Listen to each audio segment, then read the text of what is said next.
Hey guys, tonight we soar high above jagged peaks in a steel tube slicing through the sky until everything shudders and rips apart around you in a thunderous roar. You're pinned against your seatbelt as the fuselage buckles, windows shatter, and a scream of metal echoes in your ears. The wind hisses, carrying a scent of fuel and panic, and you probably won't survive this. But here you are, hanging between heaven and earth. So before you get comfortable, take a moment to like the video and subscribe, but only if you genuinely enjoy what I do here. Also, drop a comment with your location and local time so I know where you're tuning in from tonight. Now take a seat, have a warm cup of tea, and let's ease into tonight's journey together. You don't see the ground at first, only a vertigo whirl of green and blue as the broken cabin tilts and you're flung sideways. Your heart pounds in a time with the fragments of ceiling that rain down like deadly confetti. You bat your eye against a shard of overhead paneling and taste copper on your tongue. Outside, clouds break open and sunlight slashes through the hole where the window used to be, painting the cabin in strobing beams.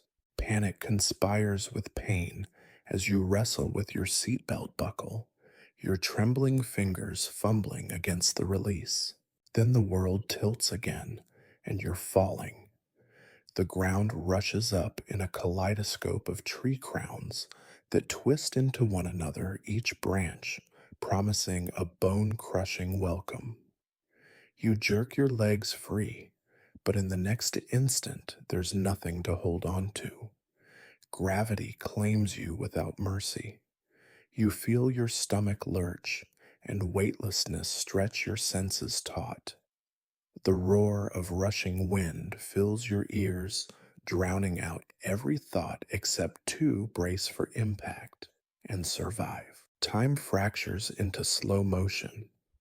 Your backpack tears open, sending pens and receipts splintering into the void beside you.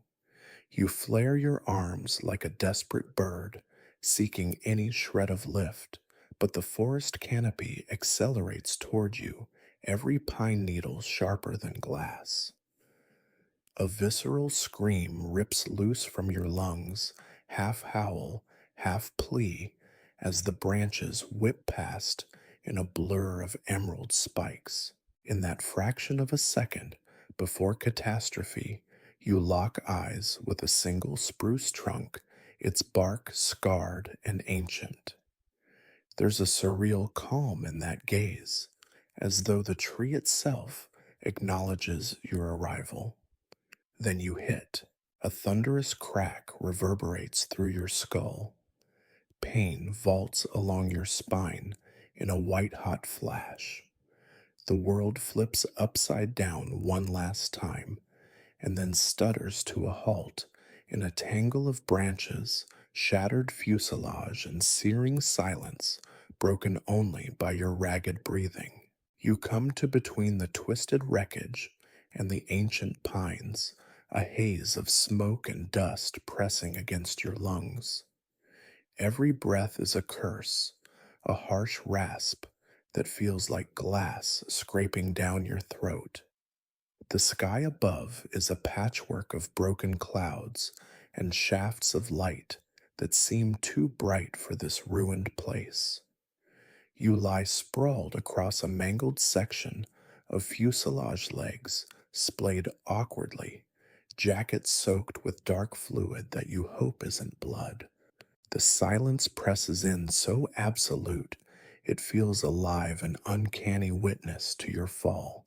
Your head throbs, a dull hammer behind your eyes. You blink twice, trying to steady the world. Fragments of memory drift in and out, the roaring cabin, the snap of metal, the rush of wind. Your senses reel. There's a faint smell of gasoline mixed with pine needles and something bitter charred fabric, maybe flesh. You force yourself to sit up, arms trembling as you push against a jagged panel. Pain flares in your shoulders and ribs. You gasp and freeze, hearing your own heart pound in your ears. Trees tower above you, their trunks like silent sentinels. Some branches loom overhead, limbs stripped bare by your plunge. Others lean in unnatural angles, blackened, where fire licked at them. Smoke curls from a small blaze nearby, wisps of gray ribbon drifting through the forest gloom. You swallow hard, tasting grit on your tongue. Beneath you, the ground is littered with shards of plastic and glass twisted metal strips, pieces of seat cushion, the wreck's corpse. The forest floor is uneven, a carpet of fallen branches, dry needles, and loose stones, but it holds no warmth. You test your limbs one at a time. Your right arm moves slow and careful and finds a jagged piece of aluminum jutting from the debris. You draw it free with a soft curse, the metal scraping against bone beneath burned fabric. Pain shoots up your arm. Tears gather unbidden. You blink them away, refusing to give in to panic. Survival demands clear thought, steady action. Collapsing here means letting the forest claim you. You push yourself to stand. Each movement is agony, a mosaic of pain across your body. You press a hand to a tree trunk and wince as your fingers sink into rough bark. It's the only thing steady beneath you. Your legs shake like reeds in the wind, but they hold. For a moment, you close your eyes and let the world settle the soft whisper of wind through the needles, accompanying the distant creak of damaged fuselage settling into the earth. Sounds in the forest are muted, distorted. A distant crack of wood sounds too close. Your mind flickers between imagining rescue and imagining predators. Which is more likely, you force your gaze skyward, searching for a glint of metal or color that might be a rescue chopper, but the canopy is thick mottled. Light flirts through the gaps, but offers no promise. A wave of nausea rolls through you. You bend at the waist, one hand braced against the tree, and retch onto the dry forest floor. The taste of bile and smoke fills your mouth. You swallow, mouth stinging, and wipe your lips on your sleeve. This forest is indifferent to your suffering, but you cannot be. You rise again, determined, one step at a time. You begin to survey your surroundings more methodically. To your left, a section of wing lies half buried in needles, its once white paint scorched black. To your right, the fuselage's remains form a cratered ring, jagged edges pointing skyward like broken teeth. Here and there, seats remain frames, the fonds twisted with mannequins of embroidered fabric. You spot the first aid kit, its case crushed, but some contents still cling inside. You stagger over and pry it open. The bandages are singed, but a few gauze pads remain intact, and a small tube of antiseptic gel survives. That little victory steadies your heart. You press the antiseptic gel to your lips, soothing the worst of the burn, and then gingerly unwrap gauze around a bleeding cut on your forearm. The sting is fierce, but you grit your teeth through it, better to feel pain now than to lose consciousness later. You tear strips of fabric from your jacket to bind the wound, knitting each slow knot like a prayer. All the while, the trees stand silent.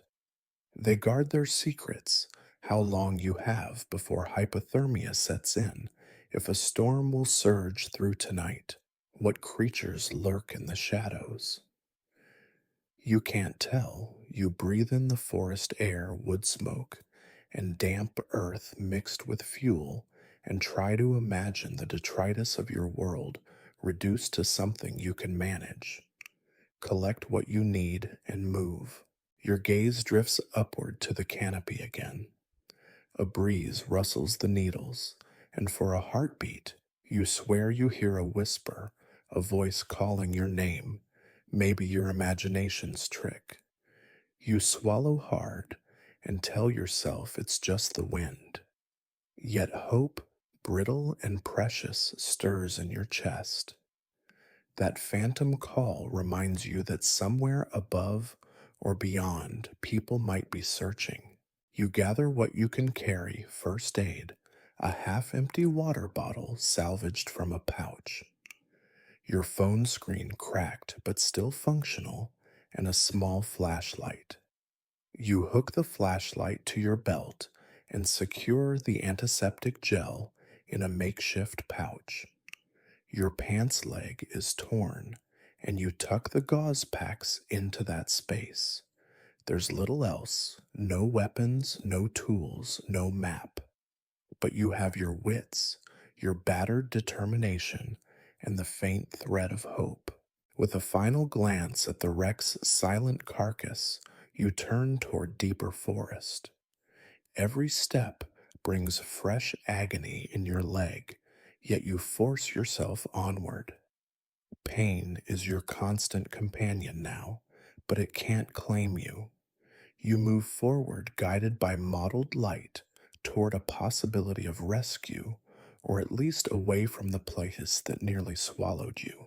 The forest seems to swallow your footprints, but you leave them anyway.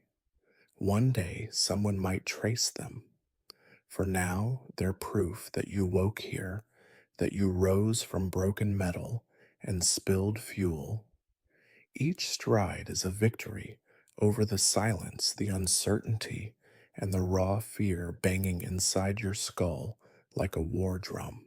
Your mind flashes back to the roar of impact, the fleeting second when the forest's dappled light and the plane's twisted remains met in a violent embrace. That memory is a scar etched across your soul. Yet here you are, blinking against the brightness, between the trunks, determined to walk farther from the abyss. You press your back against a thick pine trunk and force yourself to breathe each inhale, a ragged stab that reminds you how broken you are. Your leg burns like it's on fire, every nerve ending ablaze in a riot of agony. You slump to the ground, leaning against the tree, and let your trembling hand slide down your torso, mapping each bruise and tear. Your shirt is torn across the chest, a jagged slice exposing pale skin mottled with dirt and a thin sheen of blood. You wince as your fingertips brush a tender spot. The pain shoots through your rib cage like a whip. Reaching lower, you examine your arm. The sleeve is shredded, revealing a long gash that runs from elbow to wrist. The edges of the wound gape apart, fat, glinting beneath a ragged fringe of skin. You trace the cut lightly, too lightly perhaps, but more pressing is the question: how deep is it? There's warmth spreading a sticky wetness that hints at bleeding you hadn't noticed. You raise your hand to your mouth, tasting iron. If you don't staunch that flow, infection will set in before dawn. You unzip your backpack, your fingers slick with sweat and grime, and retrieve a torn gauze pad. Your heart pounds so fiercely you worry it might tear through your chest. Hands shaking, you press the pad to your arm, feeling the warmth quickly soak through. You tear a strip of fabric from your cuff and wrap it tight, knotting where you can. It's crude, but it slows the bleeding. You swallow back a sob. Hope feels so fragile right now. Your attention shifts downward. You peel off hiking boot and sock, groaning as you see the damage. Skin is scraped raw from ankle to calf dirt, embedded in open wounds. Worse is the deep gash above your right knee, where a metal shard must have ripped through your pant leg and into muscle and tendon.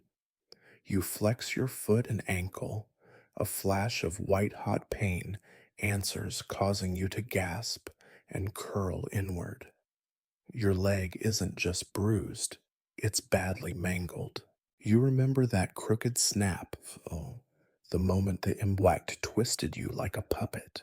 You realize there's no way to dress that wound properly here.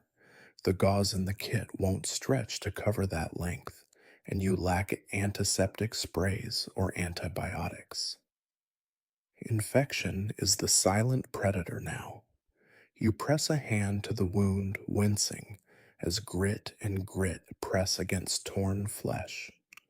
For a moment, you stare at the crude bandage on your arm and wonder if you should risk more fabric there, saving space for splints or extra dressings. Your shirt might suffice if you sacrifice it, though you'll lose warmth once the sun dips below the ridge.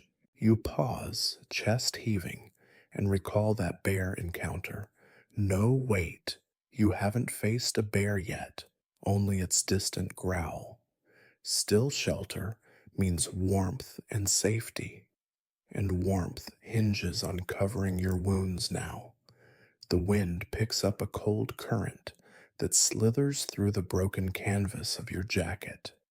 Frost doesn't start at these elevations, but the thin chill is enough to stiffen your joints. You tug at the jacket, but it's shredded under your arms. You'll lose heat soon. Your gaze flicks down to your hands. One finger is bent at an odd angle, and you flex it gently. Pain radiates both to your palm and wrist. The bones feel too soft, or maybe that's just the shock. You tap each knuckle, listening for cracks, as if some distant you might interpret the sound. Nothing cracks now. Instead, you feel every tremor of pain. You wrap that finger in a leftover strip of fabric and stash it in your makeshift pouch. Dizziness creeps in the world, tilts sideways, pine needles shimmering against a bright patch of sky. You breathe shallowly, fear crowding at the edges of your mind. If you pass out here in this fractured landscape, you'll vanish into the forest. No searcher will find you unless you leave signs. Fight the dizziness. You blink repeatedly, forcing awareness to return. Focus on one thing: survival. You reach into your pack again and pull out your phone. The screen lights in your palm, fractured like a spider web. You fumble to unlock it and check the display: 27% battery. You scan for network bars. None. Of course, you're miles from civilization. You consider sending an SOS text blindly. Maybe, just maybe, it'll latch onto a distant tower. But the phone is cold in your hand, threatening to die faster if you blow hot breath on it. Better save the juice. Your hands tremble as you wipe sweat and dirt from your forehead. Birds flit above, pecking in the clearing. Squirrels chatter somewhere beyond the wreck. Life here goes on, ignorant of your agony. You remind yourself that's okay. You can't depend on the forest's goodwill. You have to depend on yourself. You take off your belt loop, the leather strip around your knee wound, and twist it tight, another crude tourniquet, to slow bleeding. The pressure is unbearable, but you grit your teeth, counting beats of your heart until the pain dulls. You secure the belt buckle against a small tree branch ensuring it won't loosen. This buys you time, perhaps hours before you must reevaluate. Next, you fashion a splint from a straight branch about as wide as your forearm. You break it by leaning heavy onto a rock, splintering it at a rough angle. The ends are jagged, but it will hold your arm straighter and ease the throbbing. You wrap the branch to your forearm with the remaining strips of fabric knotting as tightly as you can stand. Your forearm trembles against the wood.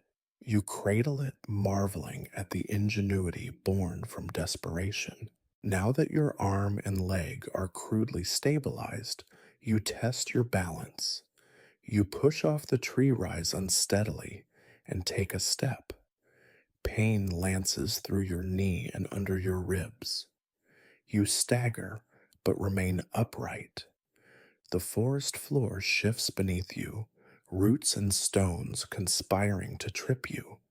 You grit your teeth and set a slow, careful pace, rediscovering each step with vigilance. As you hobble forward, you reflect on that surreal moment when you hung in midair, tree needles and fuselage shards spinning around you. That vision of the ancient spruce, the one you locked eyes with, feels now like a lifeline, a silent promise you intended to honor. You tighten your grip on the crutch like splint, lean into your makeshift limbs, and press on. Memory flickers to the antiseptic gel warming against your palm. You squeeze a drop onto each fresh tear, the sting reminding you that feeling equals life. Even pain is proof you're alive. The sky overhead dims as clouds gather storm is coming. You can feel humidity rising, expect rain soon. Wet clothes and mud will worsen hypothermia risk and infection. You need to find or build shelter soon before the first drops fall. But for now, you focus on putting one foot before the other. Every nerve screams, every breath is a challenge. Yet with each agonized step, you prove to yourself you can endure. The forest canopy shifts, revealing a narrow path of broken light, a corridor between trunks that might lead to clearer ground. You choose it, determination overriding dread. You trudge forward, a battered survivor, stitching makeshift bandages around broken flesh, forging your path through shattered trees, driven by that unyielding promise you made at impact to live. You pause on a moss-covered boulder, knuckles white around your splint, and let the forest's muted sounds wash over you. A distant woodpecker taps pine needles, carpet the ground in soft layers, and the spent echoes of your own labored breaths fill the air. Your body aches everywhere, every muscle, every joint, but you know you can't wander aimlessly. Supplies are scarce, and every item you salvage today could be the difference between surviving until rescue or fading into the woods. You scan the clearing at your feet. Twisted metal glints beneath saplings, seat cushions lie deflated and foam stuffed. Wiring coils like serpents and fragments of luggage reveal shattered memories of strangers. The ground is littered with debris from the crash, shrugging it off as random wreckage would be a mistake. There had to be tools in the galley, perishables in overhead bins, perhaps even a flashlight bulb intact. You need to scavenge before nightfall. Biting back a wince, you hobble back toward the wreck site. Each step sends jolts through your makeshift splint and tourniquet, but adrenaline dulls the worst pangs. The forest thickens here, shadowed by leaning maples and broken pines. You look up at the torn fuselage, its concave belly flipped upward like a broken shell. Smoke curls from deeper inside, but seems contained. Small fires flicker in charred cloth. You approach with caution, scanning for hidden hazards, sharp panels, frayed electrical wiring, or bursts of leaking fuel. Your first target is a seat near the wing root. The cushion's foam is torn, but the metal frame still intact. You wrench loose a length of metal strip, recognizing it's sturdy enough to fashion a digging tool or improvised pry bar. You wrap the strip in fabric from your own sleeve, creating a rudimentary handle. It's crude, but the ragged bundle feels secure in your grasp. Next, you sift through pockets of abandoned bags. Sturdy zippers reveal a high quality multi tool blades, screwdriver bits, and a plier head. Your heart leaps. That tool will be invaluable for cutting wood, tightening makeshift splints, or even repairing a flashlight. You slip it into your belt pouch and pat your side in triumph. You're not helpless yet. Mylar emergency blanket, once meant for passenger comfort, shimmers half hidden under a seat. You tug it free, unfolding its metallic sheet with care. The thin film crackles, reflecting sunlight into bright pinpoints. You imagine wrapping it around your torso to stave off hypothermia, or using it to signal overhead aircraft, a flash of silver against green.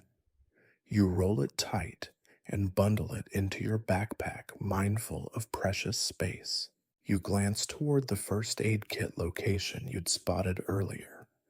Between seat rows, it's partly concealed under mangled carpet. Smoke and ash stain its canister, but you pull it free and pop the cap. Inside, you find more gauze, a sterile pair of gloves, and a pair of safety pins. You wrap the pins in the mylar's corner, improvising a little sewing kit. Pinning bandages will be far easier now. Each new find rekindles a spark of hope. A small kit of hand warmers remains unruptured in a side pocket. You slide them into your pouch, considering how cold nights will sap your strength. You'll tuck one inside your jacket near your chest to maintain core temperature. Then your gaze flicks to a half-empty bottle of water resting on the armrest pocket. You grab it, its plastic, slightly deformed by heat, but unbroken. You twist the cap, hold it to your lips, and let cool liquid trickle in. Each sip sends relief flooding through your parched throat. You take 2 swallows, then secure the cap and tuck it into a side pouch. Every drop matters. You shift focus to lighting. Your phone's flashlight functions, but battery is precious. You need an independent source. Under a seat, you find a tossed panel with a tiny incandescent bulb, probably from an emergency light. You gently pry it free with the metal strip and inspect its base. It appears intact. If only you had wiring. You keep it, thinking that later you might jury rig a simple lamp or at least signal with a glowing filament. Suddenly, a snap of twigs behind you startles every nerve. You whirl around, metal strip in hand, adrenaline spiking. A squirrel darts across a fallen log. You exhale, forcing your heart to settle. In this state, even the smallest rustle feels like a predator's approach. You remind yourself predators fear fire, and human scent both you carry in ragged measure. With that reassurance, you turn back to the wreck. At the tail section, you spot a gray nylon bag marked safety equipment. You tug it out, discovering intact flares, 3 red and 1 white. They're housed in sealed canisters. Your chest tightens. A flare could guide helicopters at night, painting the sky with a burning beacon. You pocket one and secure the others. You'll reserve them for true emergencies. Your scavenging yields more. A small emergency whistle dangling on a lanyard. A partially crushed thermos, empty but sturdy. A bright orange seatbelt cutter. Tool and a half melted packet of protein bars. You pry open a bar, it's warped but edible. Hunger gnaws at you, so you take a cautious bite, the bland chew filling your stomach enough to sharpen your mind. You collect loose lengths of rope, likely from passenger service trolleys, and coil them into your pack. Rope can tie shelter frames, secure gear, or repair torn fabric. Your hands are slick with sweat and grime, but they work with focus. Each item you salvage feels like a vote in your favor. By now, the sun drifts lower, shafts of golden light slanting through branches. You tuck away the final finds, a functioning compass you discovered, clipped to a vest, a small sewn pouch of antiseptic wipes, and survey your haul. Your makeshift tool feels solid first aid gear robust, and your inventory surprisingly generous given the chaos of the crash. You test the compass northward, lies a ridge eastward, a river valley. Shelter and water are both critical, but the evening chill demands prioritizing warmth. You'll seek higher ground tonight, where winds keep insects at bay and fallen trees can form natural windbreaks. Then by morning, you'll follow the water downhill toward civilization. Before leaving the wreck, you set a marker. You tie a strip of bright mylar to a low branch near your scavenging site. Later, if you become disoriented, you'll return. It also serves as a daytime signal that glint of silver might catch a searcher's eye. With every item strapped securely, you heft your pack and test its weight. It's heavy, but it feels necessary. You flex your shoulders, steeling yourself. The forest path ahead seems darker, now the air cooler. You take one last look at the bent metal carcass, promise it a short farewell, and turn away. Your foot catches on a root, and you stumble. Pain screams up your leg and rib cage, but you right yourself, gripping the metal strip. You breathe steadier, reminding yourself that falls now risk more than injury. They risk your hard-won supplies. You step into the shadowed woods, each item in your pack a lifeline. The mylar's glint, the flare's promise of light, the multi-tool's cold weight, the antiseptic's burn. You move forward, guided by resolve and an iron will to convert wreckage into survival. You settle against a broad boulder, its granite surface cool beneath your palm, and pull the compass from your belt pouch. The dial quivers, still settling, then clicks into place.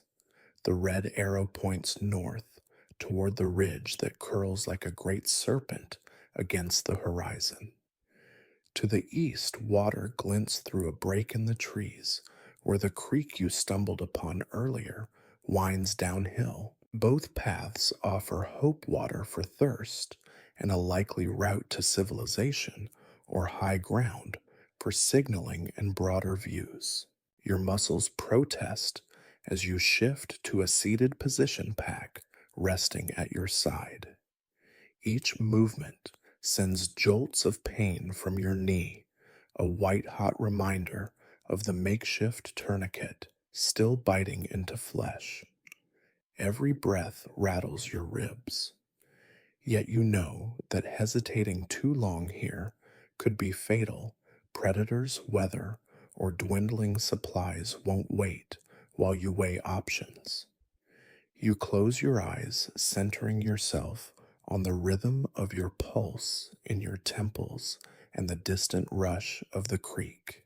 The ridge offers vantage but might draw you deeper into rugged terrain. No guarantee of a trail or rescue helicopters overhead. The canopy could hide you. Plus, without water, the climb risks dehydration. On the other hand, following the stream downhill increases the chance of encountering people. Water sources often run near campsites or roads, and the sound of rushing water can drown out cries for help, but might also lead you to a logging road or small settlement. You flex your fingers around the compass, recalling survival guidelines you once read. Water is life, but don't follow water uphill. The ridge is uphill, the creek beckons. You remind yourself that you have sufficient water supply for now one half empty bottle and the handful of rainwater you caught in your thermos. If you ration carefully, it could last until nightfall. Your gaze drifts across the sloping terrain. Beneath the ridge, a series of rocky outcrops and dense spruce stands. You picture the bone deep chill that settles at higher altitudes, the wind's savage whip. You imagine that flash of light you saw earlier, bay of gold through the trees, could be westward sunset, not dawn. Climbing might leave you above cloud cover too soon, exposing you to hypothermia. You shift your attention to the creek's path, a thin ribbon of silver that carves through the undergrowth, reflecting flecks of sky. You recall thirst clawing at your throat, how every swallow of cool water steadied your knots of panic. Yet you worry creek water could be contaminated by crash debris, fuel ash, even bodily fluids. You'd need to filter or boil it, but you don't have a shovel for coals, and your emergency blanket won't reliably boil water. Still, the flow looks clear where it emerges from a natural spring high up before it crosses the crash site's debris field. You could move upstream, find a cleaner source. You open your eyes, the forest's green hues settling in. You notice the creek bed's stones bleached and smooth, evidence of steady flow long before you arrived. A stream this size likely connects to larger waterways, maybe to a road or human habitation. You imagine villagers or campers downstream hearing your calls or spotting your silver signal. You tap your splinted arm gently to confirm your plan. Decision: follow the creek, but upstream to avoid contamination. That adds climb, but gradually and with water at hand. The ridge is out. You clench your jaw, ignoring the stabbing pain. Momentum matters more than comfort. Head east.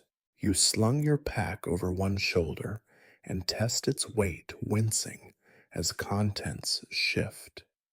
You tighten the strap so it stays close to your center of gravity. Your makeshift handle twisted metal strip sits at your side like a hilt. Gloves protect your palms as you adjust the crudely fashioned tourniquet and splint to ensure they hold through movement. Standing slowly, you lean on the compass in your left hand, treating it like a walking stick. Each step away from the boulder is a gamble, broken roots and rocks crouch beneath duff ready to trip. You plant the metal strip in front of you, then lean into it, twisting your weight onto the weighted tip before easing your good leg forward.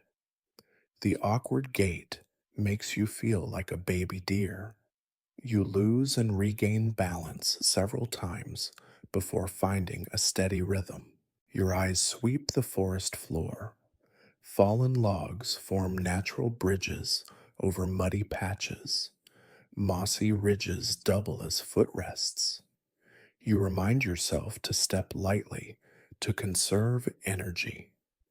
Every ounce expended today might mean less tomorrow. You moisten your lips with the remaining water in your bottle, then tuck it into an external side pocket for easy access. Within minutes, the forest's hue shifts.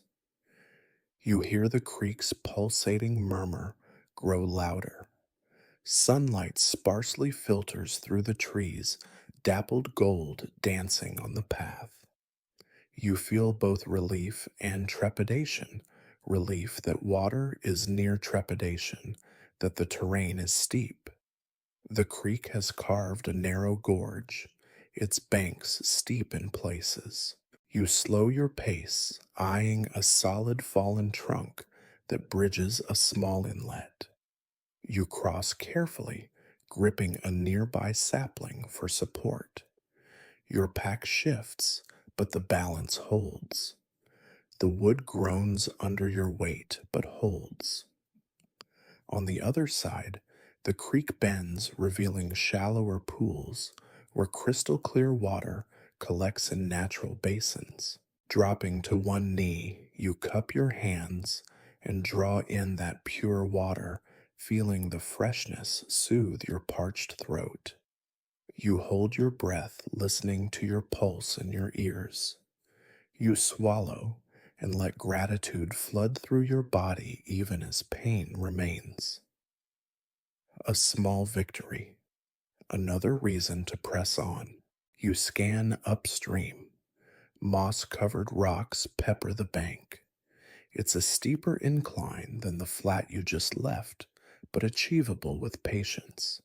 You drink again this time, using your pack's thermos opening no filter, but trusting the source. You pour a small amount into your mouth, spit it out, then drink. No foul taste. You press your thumb over the opening and secure the cap. Raising your eyes, you identify a rocky staircase, large boulders that create natural steps. You test the first pushing downward with your metal strip. It holds. You shift your weight and leverage, pulling yourself upward using the strip and a branch. Your arms groan under load. You hiss through clenched teeth as serrations of pain knead your knee. But you reach the next ledge. Your pant leg sticks to torn flesh momentarily, and you stop to peel it loose. You press gauze against the raw skin, wrap it with fabric, and knot with one of your safety pins. The makeshift bandage holds. You stash extra wipes in your pack. Every time you fix yourself, you remind yourself that your body is still yours, still working for you. Onward, you climb step by step, pausing often to steady yourself. Sip water and catch your breath. Sweat beads on your brow despite the cool air. The creek's burble follows you sometimes, beside your ear, sometimes glimpsed through brush. You notice small wildflowers clinging to crevices, ferns arching toward light. Nature's resilience humbles you, reminding you that life endures even in broken places. After 20 minutes of slow ascent, you reach a narrow plateau. The creek widens here, forming a shallow pool that spreads across the stony bed. You scan for areas where the bank flattens, ideal for a temporary camp, maybe even a signaling point. Your pack feels lighter now. You've consumed a quarter of your water and half a protein bar. Hunger pangs twist your stomach, but you dismiss them. You'll replenish in energy later. First priority shelter and safety. You examine the compass again. Your position is east northeast of the wreck, several hundred meters. You venture a glance back toward the ridge. You can't see the peak, but the tree line undulates. You smile, despite pain, choosing the creek was right. You're moving with purpose, not stumbling in three directions. Your breath steadies. You tuck the compass back into your pouch and survey the plateau. Mossy logs might form a good bed frame, stones for a fire pit, and a slight bluff overhead for overhead cover. You know rain could come and metal won't protect you. You'll need to build a lean-to against a fallen tree using branches to deflect both rain and wind. But first, you'll gather water from this cleaner source, fill the thermos, and stash more downstream in case you can't reach it tomorrow. You'll mark the way with mylar strips on branches, your second silver beacon. Then shelter. Then rest. You inhale deep the scent of damp stone earth, and rushing water fills your nostrils, and exhale a breath you didn't know you held. You lift your pack testing straps and turn toward the flatter bank. Each step still jars your knee, but you meet each jolt with resolve. Ahead of you, sunlight breaks onto the stone bed, warming the moss. Here, you'll make your base camp for the night. You cradle your metal strip like an extension of yourself weapon staff and anchor. Water at your feet. Shelter plans in your mind and direction, locked in by steel and compass. You move forward following the creek and your will to survive. You crouch at the creek's edge, heart hammering, as the roaring in your ears fades into the chorus of dripping water and wind-tousled leaves. The heat of exertion has left your throat raw, and every swallow is a desperate prayer for relief. You remove the cap from your water bottle, watch droplets bead along its mouth before plinking into the pool below. You taste dirt and pine resin on your lips, a reminder that the world is indifferent to your plight. Leaning forward, you use cupped hands to lift water from the shallow eddy. The liquid swirls in your palms, clear in places, but murky, with suspended silt where the current slows. You bring the water to your lips, hesitating, recalling the copper tang of blood and gasoline tainting the pool near the wreck. This stretch of creek seems untouched by debris, but you can't be certain. You blow gently across the surface, watching tiny ripples flatten scattering sediment. It's a crude test, but better than nothing. You press your lips to the water and sip. The cold rushes down your throat, soothing and electric. It leaves a faint grit on your tongue, but it's life. You refill your bottle, fumbling with numb fingers as you twist the cap back on. There's a small trickle of water spilling onto your hand, plinking onto the stones.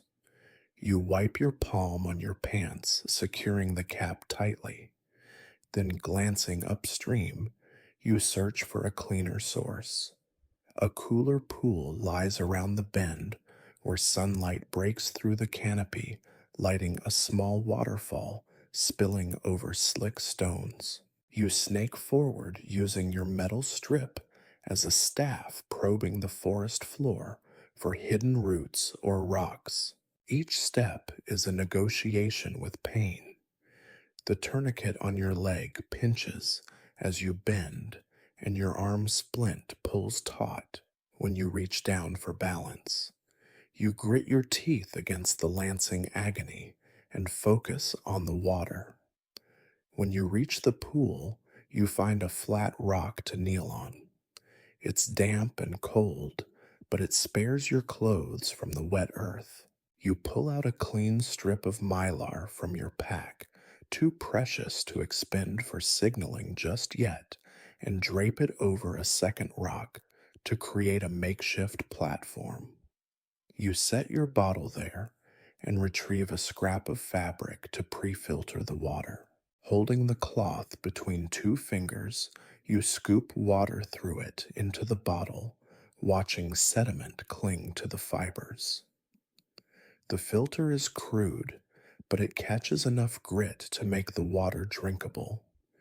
You dip the cloth again and again until the bottle is full. Each refill carries more grit, but you squeeze the cloth against the rim, pushing sediment aside.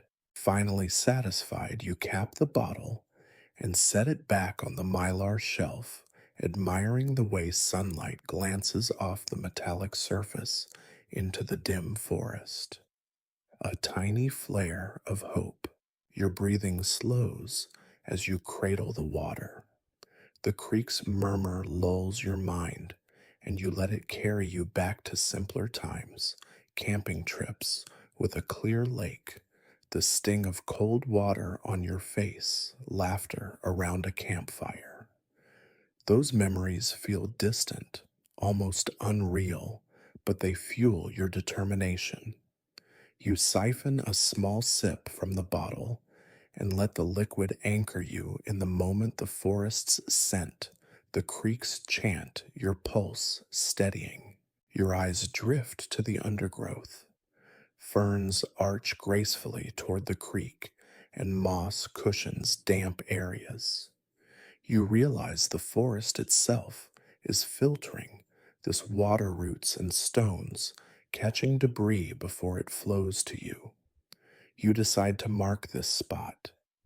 You tie a strip of cloth to a low-hanging branch, fluttering like a prayer flag. If you return, you'll find water. If you collapse elsewhere, rescuers might notice the cloth and follow.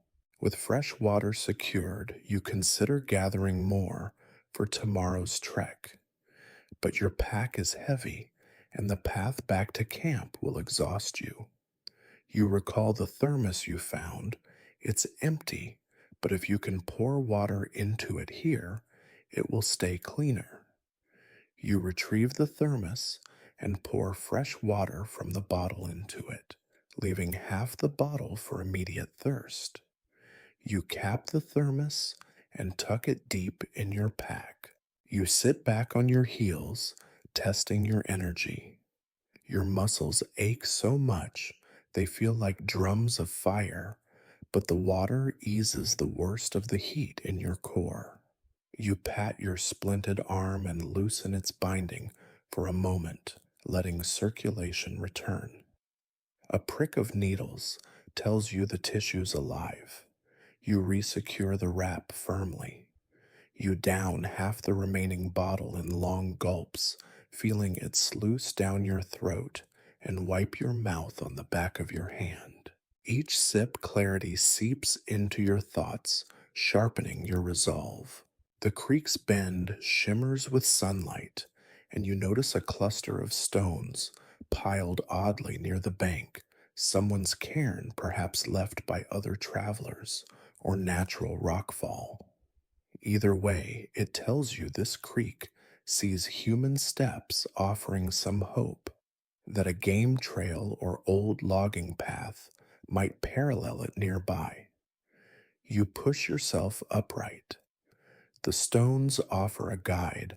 Follow them downstream and upstream to find signs of human passage. You slung your pack over one shoulder, again testing its load. The thermos clinks softly inside. You lock the compass in your hand, pointing it toward home, the lean-to site you scouted yesterday. You'll fill smaller containers from this source tomorrow morning before setting out. But tonight you need to rest and heal. Dehydration is waning, but still looms. Your gaze returns to the creek. On its far bank, a bright cluster of berries catches your eye. Wild blueberries, perhaps. Hunger tugs at you. You consider harvesting a handful, but hesitate. You're not certain they're edible. You recall the protein bar's metallic taste and how you savored it despite nausea. Better not risk stomach cramps or poisoning. You will stick to water and your remaining rations. You test the ground with your metal strip, pushing aside leaf litter and soft moss. The soil beneath is firm. It might work as a stable spot for your lean to platform. You imagine the emergency blanket lined beneath you, insulating from damp earth. You feel a small surge of anticipation for shelter building. But first, water. Turning away from the pool, you follow the creek downstream for a few dozen meters, scanning for a branch low enough to dip a cloth into its flow, where current enters the main channel. You find a slightly eddying spot kneel and use the cloth filter again, pouring water into your bottle. The second fill is not as clear, tiny flash of silt, but still drinkable. You gulp two more mouthfuls, then close the bottle. When you stand, your legs tremble dangerously. Thorny branches tug the hem of your jacket, and you stumble, bracing on the strip and chain scraping your metal tool across bark. Sparks of fear flare too clumsy. Here invites a fall, maybe a snapped splint. You right yourself, pressing across the bark until you find a smooth surface and slowly straighten. The forest floor tilts back to the plateau path you've been following. You place silver mylar markers every 50 paces or so, bright arrows pointing back to camp. If you become disoriented at dusk or dawn, you'll have a trail to follow. Your mind latches onto that little control point. It steadies the creeping dread that you might lose your way. At last, you turn your back on the creek. You know it will sustain you for days, so long as you avoid debris upstream. You'll test every fill with your cloth. Water is a fickle ally, but tonight it's your lifeline. You gather your gear, tuck the cloth into a pocket, and heft your pack. Each movement is agony, yet you move with purpose now, not desperation. You touch the mylar flag one last time, then slip it upright, marking your progress southward toward shelter. Your body hums with fatigue, water coursing through your veins like a soft flame, and you realize this small victory, finding water, has shifted something inside you. As you hobble away, the creek's song drifts behind you, a lullaby for the parched soul. The forest seems to lean in, as if acknowledging your triumph. You carve each step into memory, smell of damp moss, cold, kiss of water against lips, the tension of hope. With water at your back and shelter planned ahead, you press onward into the deepening green. Twilight drapes the forest in shifting shadows, and you press deeper beneath the canopy exhaustion, threading through every step. The creek's murmur fades behind you, replaced by the forest's nocturnal symphony, cicadas droning a distant owl's soft hoot, the rustle of unseen creatures foraging. You feel the temperature drop as the sun sinks cool tendrils of air, snaking beneath your torn jacket. Your body trembles, not purely from cold, but from the lingering adrenaline crash that follows every triumph. You glance at your wrist, imagining a watch there, something to mark the hour. Without it, you estimate darkness will fully arrive within the next hour. You need shelter before the last light fades. Ahead, the narrow plateau you eyed earlier beckons its moss carpeted stones, promising firmer footing for building a lean to. But first, horror tugs at your mind, the distant growl that shattered your calm moments ago. You freeze, heart pounding. It could have been a branch snapping, or perhaps the low rumble of a large predator bear wolf, or worse. Your fingers tighten around the metal strip handle. You grip it like a lifeline, a silent promise it will protect you when need arises. You remember the brush of fur against your leg in your fevered dreams, hunger driven animals drawn to heat and blood. You swallow hard, the memory stinging, but you refuse panic. Fear is a predator's ally, resolve is yours. You force your gaze ahead, focusing on the plateau's pale stones, reflecting the last pink of sunset. You break into a hobbling run, each jolt of pain in your knee, a thunderclap every labored breath, searing your lungs. The undergrowth whips against your arms, and your pack's weight teeters your balance. Your torn pant leg flaps like a wounded flag, yet you push on, driven by the urgency of nightfall. Reaching the plateau's edge, you collapse against a broad, flat rock. Stars prick the sky overhead, and the canopy parts just enough to reveal pinpoints of light. A sliver of moon glows ghostly pale, offering the faintest silver glow to this world. You exhale, and the breath puffs in small clouds. You wipe sweat and grime from your brow, then tug at your jacket's hem, deciding to sacrifice warmth for freedom of movement. Every thread of heat counts, but the layers bind your injured limbs. You shrug off the shredded jacket, revealing gauze wrapped wounds that ache with each slight motion. You survey the plateau's perimeter. A fallen pine trunk leans against a grouping of smaller saplings, perfect for a simple lean to. You envision aligning the thicker trunk as a ridgeline, then propping branches at a 45-degree angle, weaving in smaller boughs, and covering with the emergency blanket. That will block wind and rain, though ground moisture will still seep up.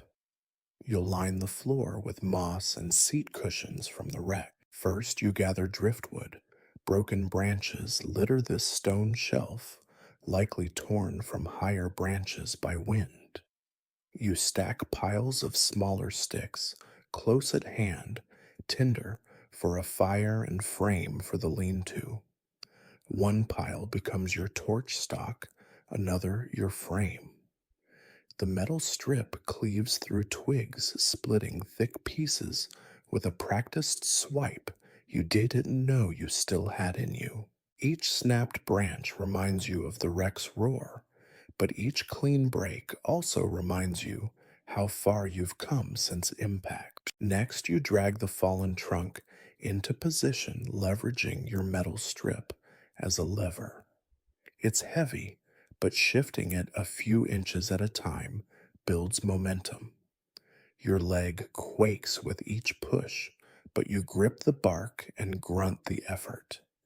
You prop one end against the trunk, supporting saplings forming the backbone of your shelter.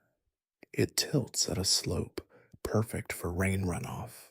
You slot smaller branches beneath the ridgeline trunk, their thicker butts on the ground, tips brushing the sapling support. You weave in thinner twigs until the basic frame takes shape. Your hands tremble with fatigue and cold, but you press on layering branches more densely near the top. You tuck the mylar blanket over the apex, folding it to cover the exposed ridge. The silver side faces outward, ready to catch any rescue flare or moonlight reflection. Without pause, you gather moss and leaf litter, pressing it into gaps between twigs. It feels soft beneath your fingertips, but you know it will shift. You jam in scraps of seat cushion foam, or you can using torn sections you saved from the wreck. The foam bulges under the mylar padding you from both ground chill and frame rigidity. It's crude but effective, an insulated cocoon assembled from wreckage and forest. Night air settles in once the frame stands complete and you crawl inside. The mylar glints above your head, branches press lightly against your shoulders. It's cramped but safe. You wiggle out of your boots and wriggle your mangled leg beneath you, mindful of the tourniquet's tension. The ditch of the lean to isn't deep enough for full extension, but the foam and moss cushion your wounds.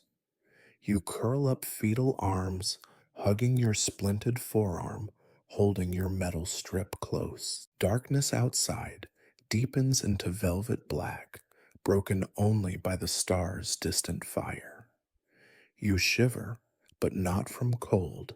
Your body is still burning from the day's trials. You lift the thermos from your pack, pour a small amount of water into your palm, and sip. The stumble of movement causes your chest to jolt, but you savor the liquid's warmth in your belly. You consider fire, smoke, and ash at the wreck, warn that flames there can rage unpredictably.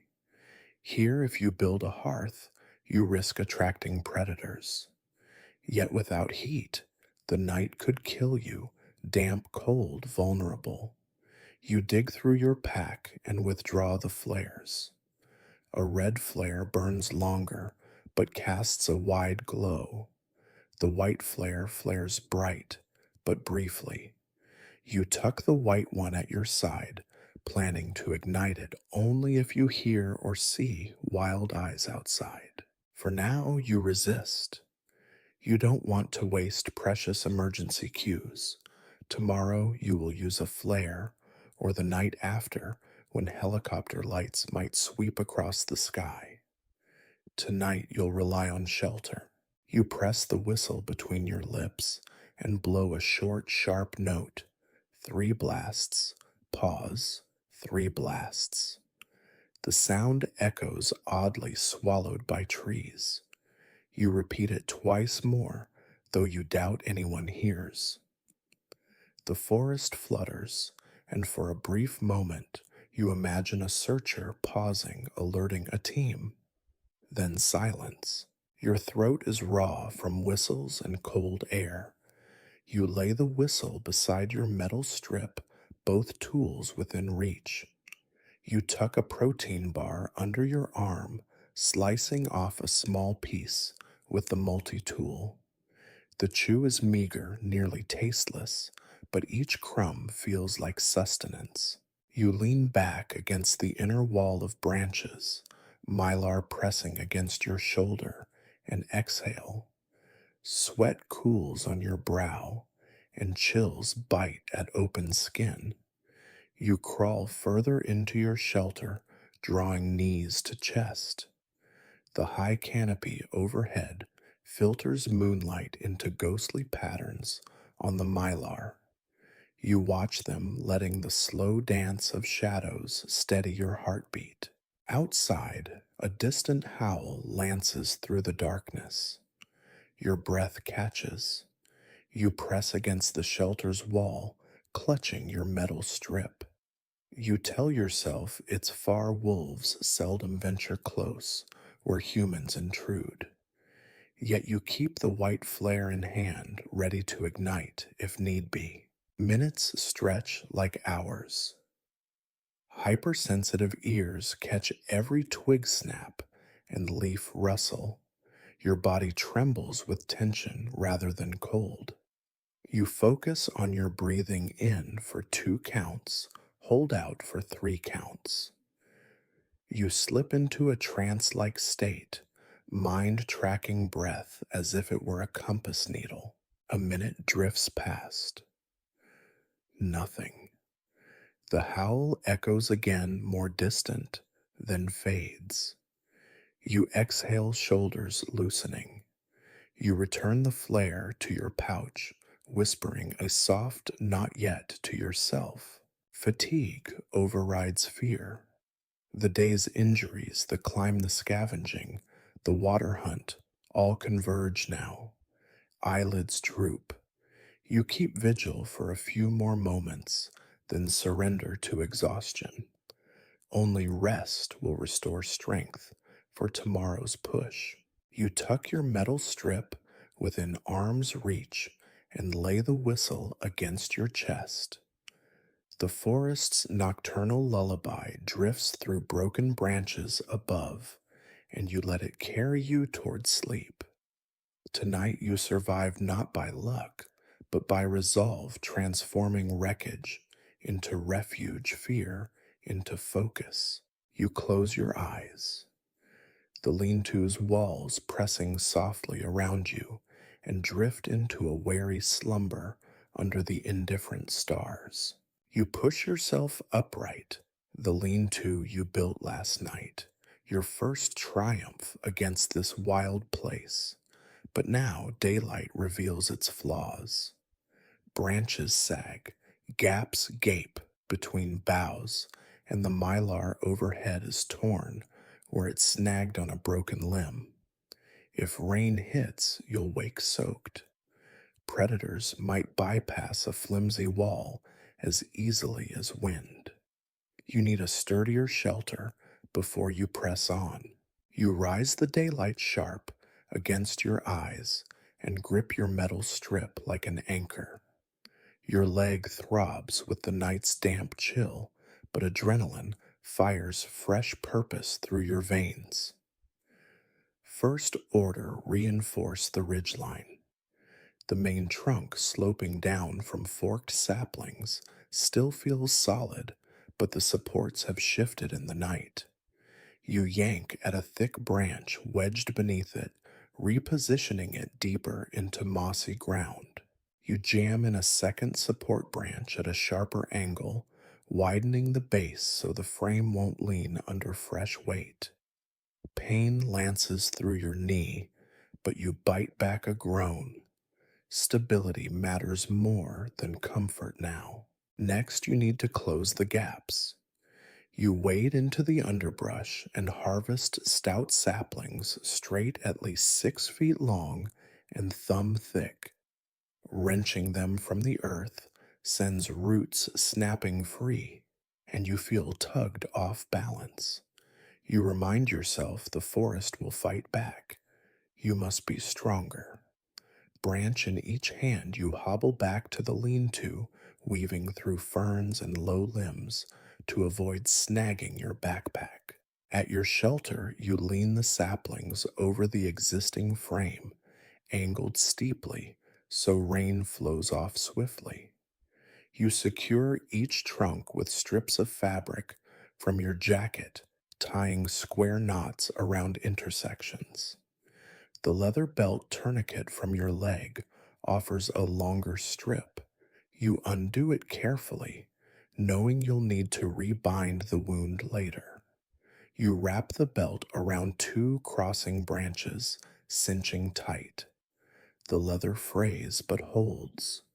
You test each knot. Nothing slips. With stronger beams in place, you weave thinner branches crosswise, creating a denser lattice. Your hands fly despite fatigue, selecting straight limbs and snapping off protruding twigs. You tuck smaller sticks into empty spaces, filling gaps where daylight spills through. Though the shelter grows taller and thicker, you maintain low clearance so it stays sheltered under the canopy and won't attract aerial attention. Now you turn to the floor. Last night's moss and seat foam padding sufficed for jolts of pain, but cold seeping from below will cut through bone. You gather more moss, inch-thick clumps clinging to stone seams, and layer them across the ground. Each handful compresses into a spongy mat.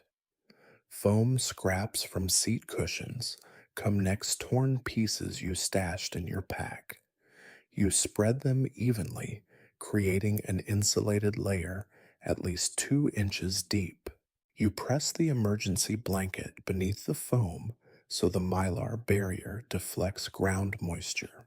You pause to survey the structure. Light filters through your new lattice roof in golden shards. Branches hold firm, and the floor looks springy. Yet air still whistles through cracks near the ground. You gather fallen leaves and pine needles, sweeping them into piles against the inner walls. They clog any remaining gaps and muffle drafts. You press them into place, thick as grain, until the lean to feels almost sealed. Next, rain protection. You unwind the emergency blanket, crinkly and fragile, and drape it fully over the roof, silver side up. It catches the light in a dazzling sheet, but more importantly, it shields against rain and could reflect a rescue flare. You secure its corners with rocks and heavy branches, folding any excess around the base to prevent wind from catching the edges. Every fold and tuck you make feels like you're wrapping yourself in hope. Interior preparations follow. You test the lean to's headroom by sliding in on your belly, then pushing up on your hands to sit. The frame creaks but holds. You arrange foam and moss so your head rests just beneath the mylar, not so high that rain could drip in, but not so low that you cramp. You clear space for your pack within reach of your metal strip whistle and flares. You carve a small nook for your thermos and water bottle propped securely on a piece of flat bark. Temperature control is next. You check the sky clouds, gather promising afternoon showers. Hypothermia risk spikes if rain soaks you or grounds your fire. You retrieve the bundle of tinder you saved dry needle clusters, birch bark shreds from the wing's insulation, and thin slivers of seat foam. You pile them inside a small fire pit you cleared just outside the lean to's mouth. You circle it with stones lifted from the creek bed, creating a ring to contain embers. Fire gives warmth, light, and a sense of control. You place one of the hand warmers beneath your body pack area, hoping its slow burn radiates upward through the moss. Then you feed the tinder into the pit and ignite it with your multi-tools flint feature. Sparks catch dry fibers. A thin flame twitches to life. You feed small twigs until the fire grows its licking orange tongues flickering across the lean-to entrance. The heat pushes back the chill, and you feel vitality return. Smoke trails upward, carrying both warmth and the scent of burning pine and plastic. You cover your mouth with a scrap of fabric, breathing through it to filter soot. You position a larger log against the fire's inward facing side, so it smolders and radiates heat through the night. You'll add fuel sparingly. Too much smoke could signal predators. You push aside a pine branch to let fresh oxygen fan the flames. Satisfied with shelter and warmth, you turn inward. You sit cross-legged, your makeshift crutch, the metal strip leaning against the frame beside you. You unwrap the leather belt tourniquet, checking the leg wound. The skin beneath looks pale, your pulse still strong. You adjust the belt knot so it remains snug, but not over tight. You rebandage with a fresh gauze from your first aid kit, then secure it with a safety pin. Each adjustment reminds you that your body is your only vessel care for it, and it will carry you forward. You lean back, eyes closing, as the fire crackles. The shelter's interior feels warm, protected, a pocket of safety amidst chaos. You listen to the drip of condensation off the mylar, the creak of branches settling the pop of sap in the fire. This lean to born from crash debris and forest scraps is more than a structure. It's a testament to your ingenuity and refusal to yield. Your gaze drifts to the flip open machete you found in a pilot's kit. No, wait, you never found one? Instead, the metal strip and multi tool are your weapons and tools. You pat their metal edges lovingly, then stow them beneath your side in the lean to's soft floor. You tuck the white emergency flare next to them. Should danger encroach, you'll ignite it in a heartbeat. You sit before the fire, sipping water from your thermos, your body held secure in this handcrafted refuge. Hunger tugs at you, but you resist chewing another piece of protein bar until nightfall calms. Your metabolism needs time with warmth to process food properly. You close your eyes, letting the shelter's solidity and fire's glow soothe the ache in your bones. Above the forest canopy shifts with a breeze ruffling leaves like a lullaby. You repeat silently, I am here. I am safe. You place a final leaf layer at the threshold, camouflaging the entrance from passing eyes. This lean to stands ready to endure wind and rain to cradle your broken body and heal your battered spirit. Tomorrow you'll pack quickly at dawn and follow the creek downstream toward road or rescue. For now you rest in the haven you built with your own hands broken but unbowed, fueled by determination. Dawn's pale light filters through the dense canopy, casting mottled patterns on the forest floor. You stir in your fortified lean-to, the remnants of last night's fire, glowing embers beneath the ring of stones. Your body hums with fatigue, but your mind sharpens at the prospect of movement. You reach for your metal strip, your ever-present staff, and test its weight. It feels familiar, a constant in a world turned upside down. With careful motions, you rise muscles protesting each shift. You step outside, inhaling the chill morning air. Steam curls from your exhale, mingling with thin smoke from the dying fire. You crouch beside the fire pit and coax the embers back to life with a few snaps of tinder. A slender flame flickers, and you feed it small twigs so that light and warmth chase away the lingering darkness. The fire crackles a soft welcome, and you let its glow embolden you. You sip water from your thermos, feeling the warmth slide down your throat. The day ahead demands both nourishment and caution. Your plan: refill water. Downstream, gather final supplies, and then follow the creek toward civilization. But before you depart, you need to inspect your lean-to's integrity. You circle the shelter, testing knots, settling branches, and smoothing moss layers. Each detail holds the promise of safety, but also the threat of failure under pressure. A sudden crack of wood jolts you rigid, the fire guttering shadows around you, and in that moment, the forest's lullaby warps into a predator's prowl. You freeze, heart thundering as heavy footsteps approach from the underbrush. The crunch of needles and snap of twigs grow closer, measured, deliberate. Your mind flashes back to the wolf cries last night, but this gait feels heavier, more ponderous. You crouch lower, slipping behind the lean to's side, pressing your back into the damp moss. Your grip tightens on the metal strip.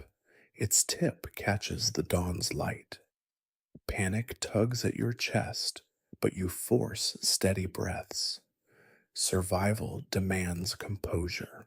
The silhouette emerges a massive grizzly bear, its shaggy coat mottled brown and gray muscles rippling beneath fur as it lumbers toward your camp. Its head swings side to side, nostrils flaring as it sniffs the morning air. You count its steps, mind buzzing. Bears claim territory aggressively, especially sows protecting cubs or hungry beasts drawn by smoke and scent. Your heart pounds in triple time. The bear sniffs the smoke, then scents your footprints around the fire pit. Its small, black eyes lock onto your lean to's entrance. You remain motionless, lungs clamped tight, willing your heartbeat to soften. You've read that bears often bluff before attacking standing tall, huffing bluff charges. But you're too close for mistakes. Slowly you exhale through your nose, soft and confined. You try not to smell human fear odors can provoke. You keep the metal strip angled downward at rest position, signaling you're not a threat. With deliberate slowness, you reach into your shelter pouch and withdraw the white flare, reserve it for true fight or flight. For now, you need quiet. The bear steps closer, claws clicking on stone, mist steaming from its muzzle. It lowers its head to the grass, sampling scents. You smell its musk, primal and overwhelming. A deep rumble resonates in its chest. Your chest tightens. You clamp your jaw to prevent a cry. Instinct tells you to stand tall, appear larger. Yoga experts advise that for snakes. But with a bear, expert advice from your reading days courses through your mind. Avoid eye contact. Back away, slowly speak in low tones if needed. But you're too near the shelter's frame. No room for stride. You lock eyes with the beast, awash with raw intelligence, and your body freezes in awe and terror. For an eternal moment, you and the bear share the forest's heartbeat. Then, with a grunt, it turns its massive head, sniffing the lean to's side. Your breath catches. A sharp gust rustles the mylar roof, producing a metallic crinkle that echoes loud in the hush. The bear's ears prick and it snorts. You press the metal strip's flat side to the ground and tap it softly, an imperceptible signal to you a slight noise. The bear freezes. In that brief pause, you pivot your weight backward, planting the strip's tip firmly. Your other hand raises slowly, palm outward, in a calming gesture you've practiced in videos about wildlife encounters. You murmur a low, steady shh into the dawn voice, a breath, not a shout. The bear licks its lips, then shifts weight. You know bluff charges often come at 10 km/h, no time for panic. Your mind races if it charges. You must stand your ground, use the flare, and hope to intimidate. But maybe it will depart. You swallow. A twig snaps behind the bear, unrelated, just forest mischief, and the grizzly whirls. It pads toward the sound, sniffing at ferns. You exhale a silent prayer. As it ambles away, your shoulders relax incrementally. The threat recedes like a shadow at sunrise. Once the bear retreats into the thicket, disappearing in a wave of underbrush, you wait several more heartbeats to confirm its absence. You swallow hard, knees trembling. Your pulse racing down, you sheath the flare, though your fingers hover for instant access if needed. You slide from behind the lean to, every muscle tense. You resume stoking the fire, coaxing flames higher, so smoke signals drift widely and might deter other predators. The scent of pine smoldering embers fills the air. You toss a small log onto the pit, sending sparks swirling upward. Your legs quake as you stand. You use the metal strip to brace yourself each exhale. A mantra: pain is temporary, fear is choice. The forest has shown you its teeth and walked away. It respects strength, not panic. You nod quietly to yourself, reclaiming composure. You collect your gear, the metal strip, multi tool whistle, and stow them in belt loops for quick access. You decide to add a circle of noisemakers. You lash spare tin scraps from your scavenging around the lean to's perimeter so wind movement rattles them, offering early warning of approach. You dig through your pack and find a small handful of metal seats, fragments sharp edged but lightweight. You suspend them on lengths of rope around young saplings. Stepping back, you prod the fire until flames tickle the low hanging mylar, creating a thin beacon of rising smoke and light. You exhale the tension, leaving your shoulders. The forest seems to hold its breath in return. You secure the lean to's entrance with a low barrier of sticks, enough to slow a curious animal. Then, with cautious steps, you widen your circle, tying more tin shards into the undergrowth. Each link tinkles like wind chimes, a guardian chorus in the forest hush. Standing amidst your reinforced sanctuary, you test the boundaries. A breeze stirs the tin chimes, and their clatter echoes like a warning bell. You nod approvingly. This lean to isn't just a hideaway, it's a fortress of awareness, a fusion of human ingenuity and natural materials. Your heart steadies the bear's memory, a high definition reminder of the stakes. Yet in besting that encounter, you've grown. Fear still lurks, but confidence has taken root. You survived contact with one of nature's fiercest predators. You turn back to the fire, its warmth now a comfort rather than a necessity. You sit, placing the metal strip across your knees, your makeshift guard on display. You unwrap a small fragment of protein bar, letting it dissolve slowly. As you chew, you reflect on the balancing act. Every resource you salvage must serve multiple purposes, shelter signaling defense. Above, sunlight streams through the canopy, illuminating tin chimes and fluttering mylar. Your lean to stands conspicuous to you alone. To a predator, it's a signal of human presence. Yes, but also a deterrent of noise and smoke. You sip water and smile grimly. Soon you'll move on, but this encounter has gifted you knowledge to anticipate danger, to adapt on the fly, and to wield your meager tools as weapons of survival. You gather your courage and stand patting the strip of metal. The bear may return, or other threats may emerge, but you are ready. With the fire still glowing and chimes singing in the breeze, you turn your gaze downstream.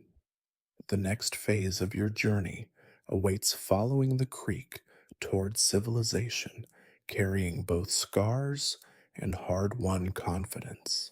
You exhale, lifting your metal strip as you step beyond the lean to's protective boundary, resolved to continue. You wake drenched in sweat, the lean to's mylar walls clinging to you like damp skin. Your forehead pulses with a relentless fever that twists your thoughts into kaleidoscopes of half formed nightmares. You sit up abruptly, elbow bumping the frame and sending a sharp crack echoing through the shelter. For a moment, you're certain the forest answers back with mocking laughter. Your body feels alien beneath the thin layer of moss and foam. Legs tremble as you swing them out one at a time, testing the ground. Every movement ignites pain in your wounds, but sharper still is the throb in your skull. You press sweaty fingers to your temple, tasting the copper tang of fever. Heat radiates from your bones, a wildfire burning from within. You shiver despite the sticky sweat muscles twitching in involuntary spasms. Your throat is parched, yet your stored water feels miles away. You reach with trembling fingers for the thermos and sip liquid life that slips down too fast, barely soothing. You set the thermos aside, knowing you must ration that precious warmth. The sun's rays play across the lattice above, but your mind twists them into dancing serpents. The branches seem to sway, reaching inside to toy with your fraying sanity. You blink hard, forcing the world back into focus. Hunger gnaws at you, but opening the pack feels like ascending a mountain. You touch the protein bar wrapper, sweat making it impossible to grasp. You gnaw at a corner of the foil teeth, sliding through the thin plastic. The taste is stale, but sustenance nonetheless. Your vision blurs. The crack of twigs outside sounds like gunshots. You clamp your eyes shut, counting breaths to steady yourself. 1, 2, 3, 4, until the phantom sounds fade. Memories tangle in your fevered mind. You're back in the cabin as it ruptures, then slamming against the canopy, then crawling through the forest. They swirl into one endless loop, each recollection sharpened by pain. You reach for the metal strip beside you, clutching its cool weight like a talisman. It grounds you solid steel against fever dreams. Darkness closes in. You slip in and out of consciousness, losing hours in the span of minutes. In one hallucination, you're walking down a crowded street, people parting before you as if you carry a neon sign. You call out for help, but voices warp into insect buzzes. You stumble to the pavement, palms scraping rough concrete, until a branch whips across your vision and you jerk awake, heart hammering. Your body convulses in a shiver, and you know this fever is more than dehydration. Infection festers in wounds you bandaged with your own trembling hands. Whatever bacteria slipped through the coarse cloth now holds sway in your blood. You need to cool down, fight the infection, or you'll slip away in delirium. You force yourself to sit legs beneath you and unzip your pack for more water. The bottle's cap twists under slick fingers, and you pour a thin ribbon of liquid into your mouth.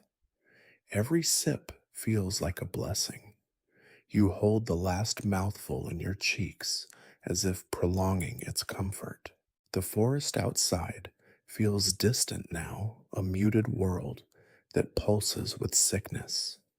You grip the metal strip so hard your knuckles blanch. You remind yourself you've survived worse. You survived the plunge, you survived the wreck, you survived hunger, predators, cold. Now you'll survive infection. You will. Your eyelids flutter. You rock back against the lined floor, closing your eyes to rest, but instead you descend into fever dreams. You're back in your childhood bedroom, the walls dissolving into flames. Your mother's voice echoes from the ceiling. Drink your tea, dear. It morphs into your own voice. Stay with me. You grunt and sleep, and your body twitches as if trying to obey. You wake with a start. No bed frame lulls you, only moss and foam beneath you. A drop of sweat trickles into your eye, acidic, against the sting. You blink and find the metal strip still resting against your chest. Solid proof you haven't slipped entirely from reality. You grasp it, willing your heart to calm. Your guard is down, and the forest stirs outside. A single raven croaks overhead talons, scratching against the metallic mylar. You flinch, mind wondering if it's a harbinger of death. You push the thought away. Ravens feed on carrion, yes, but you're not carrion. You're flesh and bone fever and fight. You unzip your jacket and pull at the lapel, searching for cloth to press against your forehead. The torn fabric offers little relief, but you dampen it with water from the bottle and lay it across your skin. Coolness seeps in a fleeting reprieve. You hold the cloth in place for several breaths until your skull's drumbeat lowers from a sprint to a jog. You need more than makeshift cooling. You need to break the fever's cycle, and for that you need rest and maybe a plan. You rummage for the flare and consider igniting it. The sudden shock of heat might shock your system, jolt you back from the edge, but you'd risk igniting your shelter or attracting predators. Instead, you tuck the flare away, reluctant to forsake that card too soon. Lean-to provides shade better than baking in sunlight. You shift to lie on your back legs, extended splints creaking beneath your skin. You let the fevered haze wash over you, then push it back, focusing on each limb in turn. Right arm, right leg, left leg. Each is still yours, still working for you. You wiggle fingers and toes, affirming their presence. Time fractures again. You drift into half-sleep palm on the metal strip forehead, pressed to damp cloth, listening to the lean-to's creaks and the forest's quiet breath. A humming hovers at the edge of your mind, perhaps a rescue helicopter echoing in delirium. You snap upright, scanning the lattice for lights. Nothing. You slump back, heart sinking. Your throat burns. You make yourself swallow more water, though the dryness seems endless. You empty the bottle and set it aside. Water's gone fast. Rationing was optimistic. You shift focus to the thermos. You pull it free and pour liquid into your mouth. The sip is hotter than yesterday's, warmed by an ember's contact. You feel the warmth spread like a promise. You hold the thermos for a moment, breath shuddering through fever and hunger. You consider brewing the last loops of damp pine moss tea, but no fire, no pot. You press the thermos to your brow using its metal side as a second cooling pad. The contrast between heat and cold sparks a sensation that roots you back in the present. You breathe in the pine-scented air as if inhaling life itself. Your stomach rumbles. You pull at the protein bar, parsing the slippery wrapper between your teeth. You tear a small sliver and chew, letting the faint sweetness fill the hollow. It's not much, but every calorie counts. You swallow slowly, savoring each shred of nourishment. You press your palm to your chest, feeling the rise and fall of breath. Fever burns inside, but beating heart assures you still live. You whisper into the lean-to's gloom, I'm still here. The words echo softly, and you believe them. As the hours pass, the fever's grip loosens in fits and starts. You cycle between moments of clarity enough to adjust your wraps, patch holes in the lattice with extra branches, and moments of delirium where the forest sings in your blood. You nearly light the flare twice before catching yourself. Finally, the fever breaks with a shuddering exhale. Your body convulses once more, then stills. You lie exhausted, but lucid limbs heavy as boulders, yet under your control. The sun filters through the mylar, and you feel its gentle warmth without burning. You realize you've made it through another trial. You sit up slowly, drawing the damp cloth from your brow. Your vision steadies. The world returns in full detail. The smell of moss smoke and pine calibrates your senses. You pat the metal strip, your talisman still solid and real. You press a hand to your chest, where the heartbeat feels steady and calm. You sip the last of your thermos water, savoring the moment. Fever, once a looming threat, has become a testament to your endurance. Infection may still brew, but for now you stand on stable ground. You flex your fingers, then your toes, each movement a small celebration. You exhale and place the thermos back in its nook. Tomorrow's journey will be harder without extra water, but you'll find more downstream. You'll feed fruit, test creek pools, push on. But tonight you rest a body healing, mind clearing, spirit reforged in the crucible of fever and delirium. You lie back against your layered floor metal strip and flare within reach and close your eyes. The forest's lullaby resumes, leaves sighing distant brook's song, converging into a soft chorus that cradles you. You drift toward sleep this time, lucid knowing you fought the fever and won. You wake to a pale sky brushing the forest floor with cool light, and your first thought is signaling. The lean-to has protected you, but now you must make yourself visible. Rescue won't arrive on its own. You have to force their eyes to your location. You gather your tools. The mylar blanket, scraps of cloth, the combustible flare, and a handful of damp moss and tinder from last night's fire pit. Your splinted arm aches as you heft the flare, its metal casing cool against your palm. Stepping outside, you survey the clearing.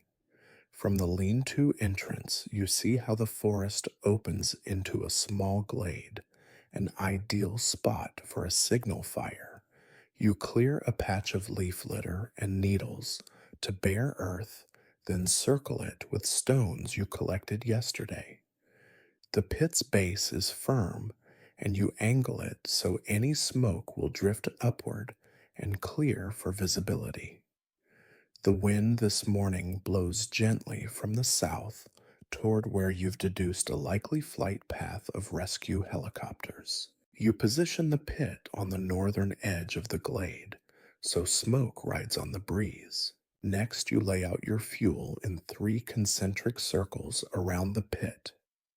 Closest in, you place tinder, dry moss, birch bark shreds salvaged from the wing insulation, and bits of seat foam that didn't survive last night's fire. Mid-ring is kindling slender branches and twigs you snapped this morning, their bark still dry beneath the morning dew. The outer ring holds larger logs and stout sticks, enough for sustained smoke, but not so much that you can't light it quickly.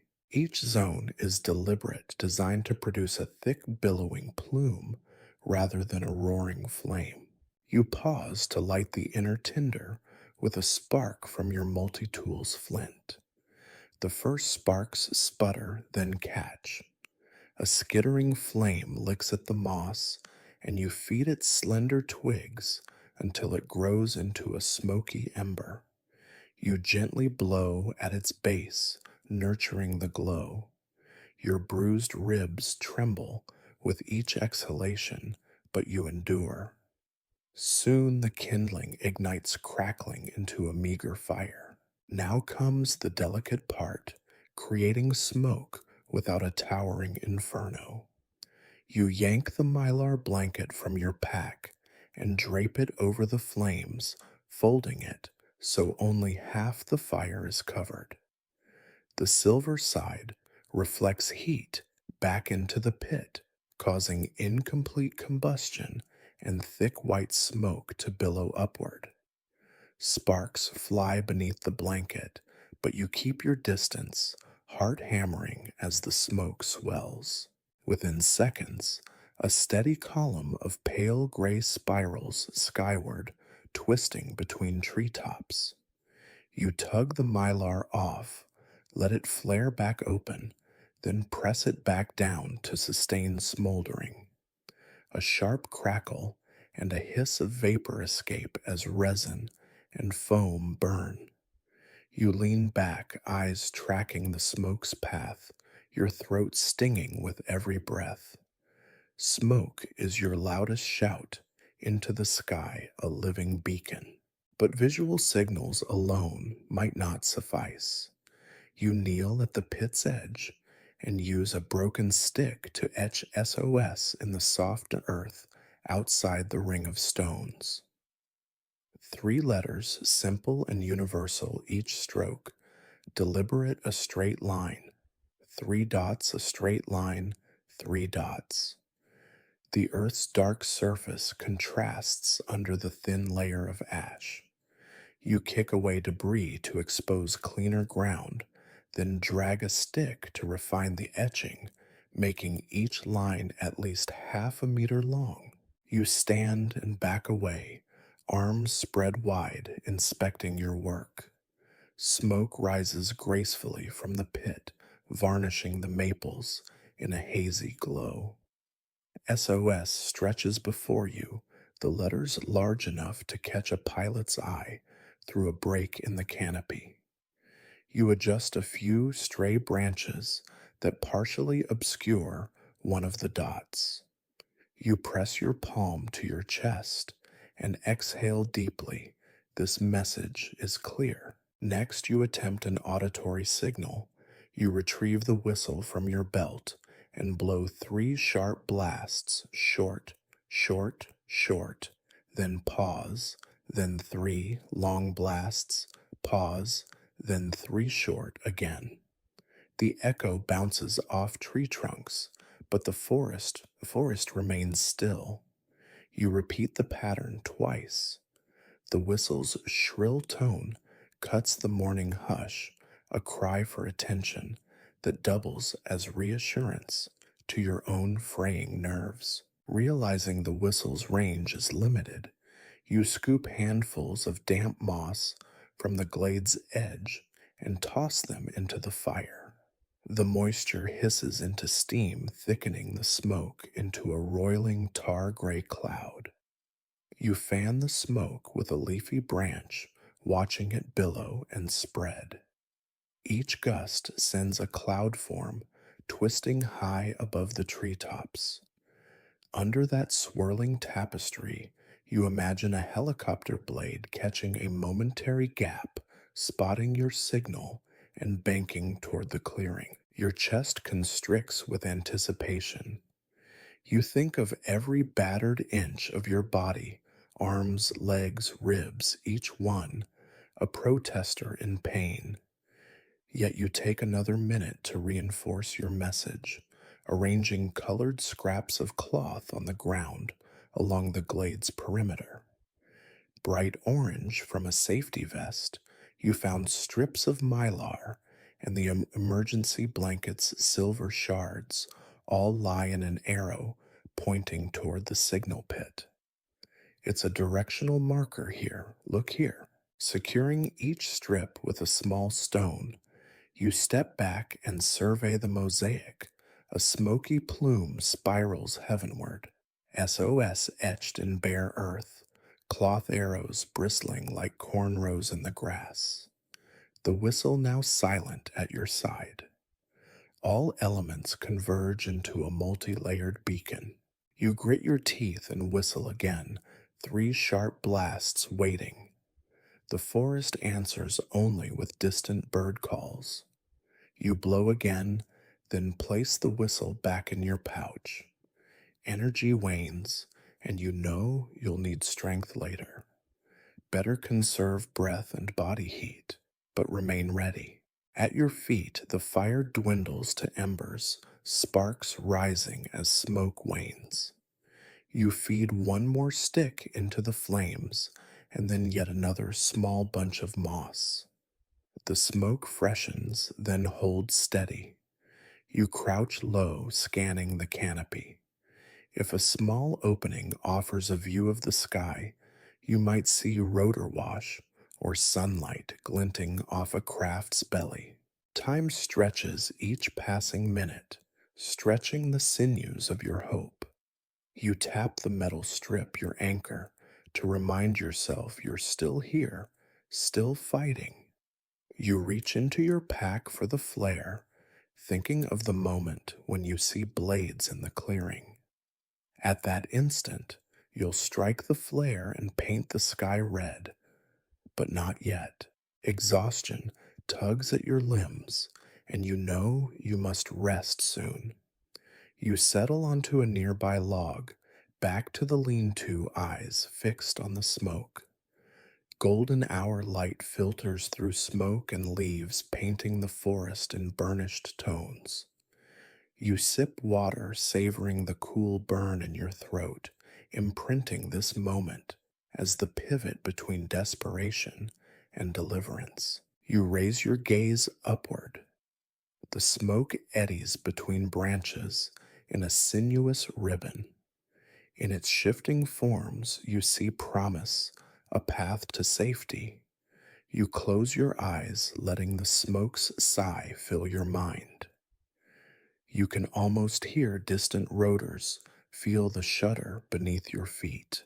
The smoke thickens again as damp moss ignites. You let the fumes envelop you, wrapping a cloak of urgency around the glade. Then you listen, heart open, to wind, bird call, any foreign hum that marks rescue. Time blurs until at last a distant drumming vibrates your bones. A low, mechanical pulse crescendos above the forest roar. You snap to your feet, blood roaring in your ears. Eyes alight, you sprint. Hobble might be more accurate toward the center of the glade. Your arm aches, your leg screams, and your lung seize, but adrenaline floods your veins. You pull the flare free, strike its trigger, and a scorching star blooms at your fingertips. A red torch ignites spitting sparks and hissing molten metal. You lift it high, painting streaks of crimson against the pale morning. The smoke catches red embers, and you wave it back and forth, a frantic semaphore against the sky.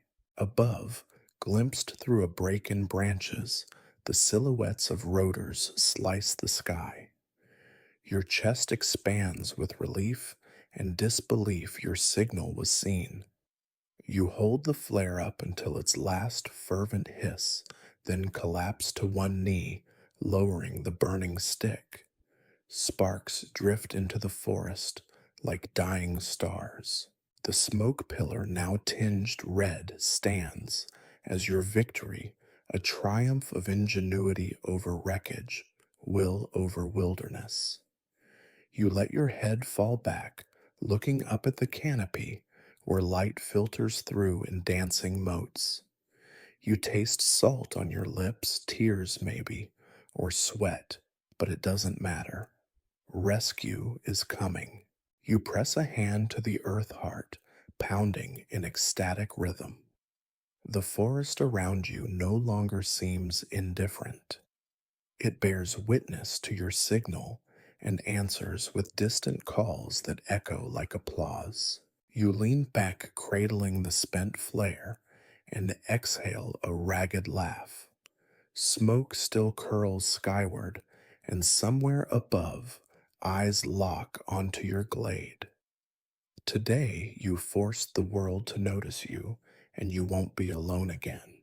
You slump against a mossy log, the heat of the spent flare still radiating through your fingers.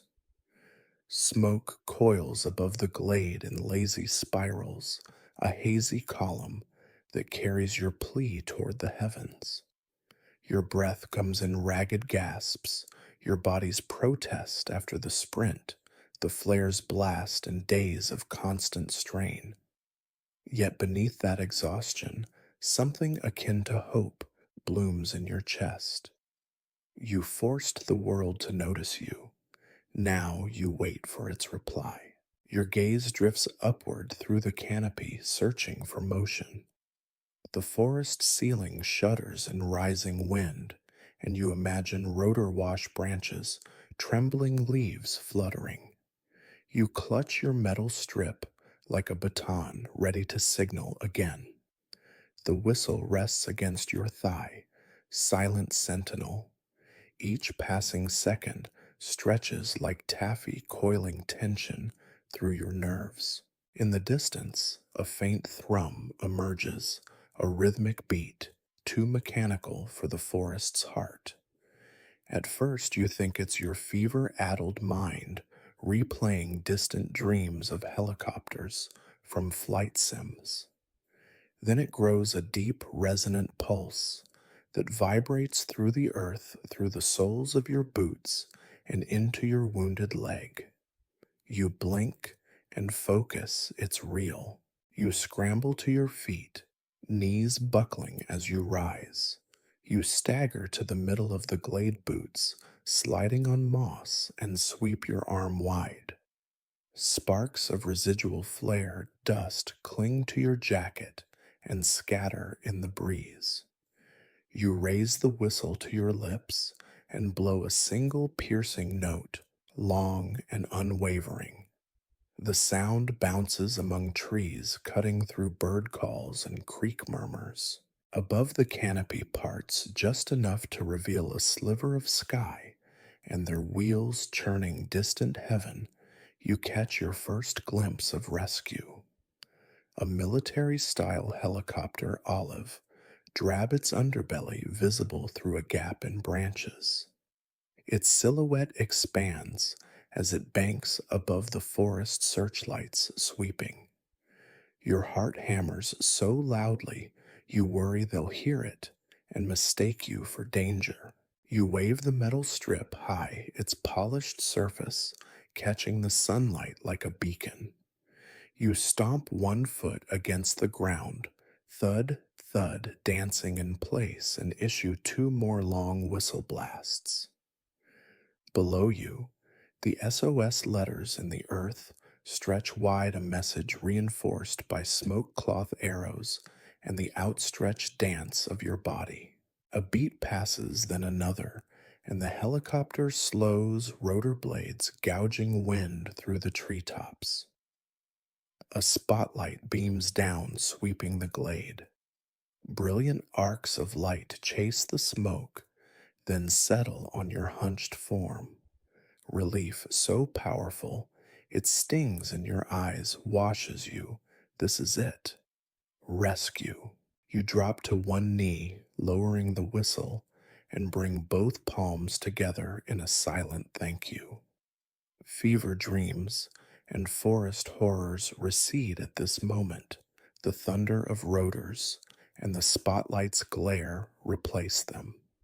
Your wounds ache fiercely, but adrenaline surges in triumph. The helicopter hovers, buffeting the clearing with gale force wind.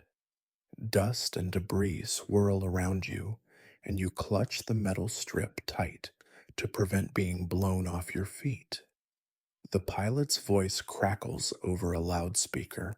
Survivor, identify yourself, stay put. Your voice is raw but clear as you shout, I'm here. Please, I'm wounded. I've been stranded for days. Your words carry on the wind, merging with the drone of machinery. You add, do not land too close. I have no runway. Your mind clicks through the pilot's earlier advice. They'll likely lower a harness or sling. The helicopter banks lower, circling the glade's perimeter. You stand tall as best you can and wave both arms in exaggerated arcs. You cup your hands around your mouth and shout directions, right? Of SOS, I'm by the smoke. The pilot's response crackles. We see you, stay visible. Your lungs burn, but you blow the whistle again 3 short blasts, then 3 long, then 3 short precisely. Each echo rings out like a promise you'll survive. The forest around you tilts in the rotor wash, branches flatten overhead, and you brace for the rescue hoist. Above the helicopter's open side door, a rescue specialist leans out, tether in hand. You can't make out their face, but you see the harness dangling. Anxiety claws at you now. What if they misjudge your position? What if they hover too low? You plant your feet firmly, send gratitude skyward, and watch as the winch cable descends toward you. It drops until the hook swings at your eye level. You hold your metal strip in one hand and open your other, extending it toward the hook. The hush of anticipation is broken only by the rotors and the faint clink of cable. You carefully guide your arm under the sling and feel the harness wrap around your torso. Then the specialist's voice. Hold tight, we're lifting. The winch motor hums, and you feel a yank under your arms as the sling takes your weight.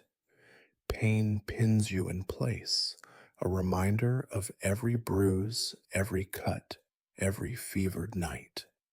Yet the sensation of upward movement, away from the lean-to, from the creek, from the bear's domain, is transcendence. You ascend through rays of sunlight, branches parting before you, and you see below a tapestry of moss and cloth and smoke a testament to your survival. Higher through the whine of rotor wash and the smell of engine oil, you cling to the harness eyes, brimming with tears you don't have strength to blink away. You lift a hand in salute to the shelter you built, to the moss-lined camp, to the stream you followed.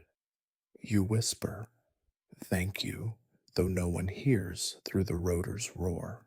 A final tug, and you're pulled into the helicopter's interior. The specialist guides you to a seat. You collapse against the harness metal strip and whistle at your side, the warmth of the cabin's heat washing across you. You barely register their questions, name, injuries, condition, words, tumble loose but matter less than the realization you're alive. The helicopter banks and lifts out of the canopy.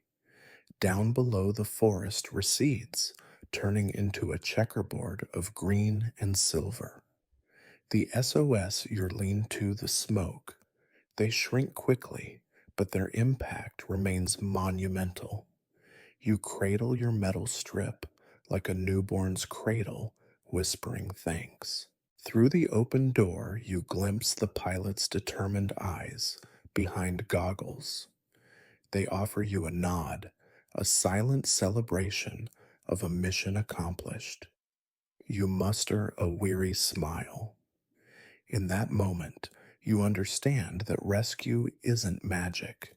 It's human compassion harnessed through technology, directed by skill, and guided by your own efforts. Your body trembles as heat spreads through you. You press a hand to your chest, steadying your rhythm against the thunder around you. You taste blood and sweat and relief on your tongue.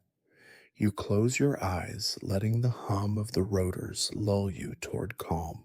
The specialist secures you and begins basic first aid, wrapping a blanket around your shoulders.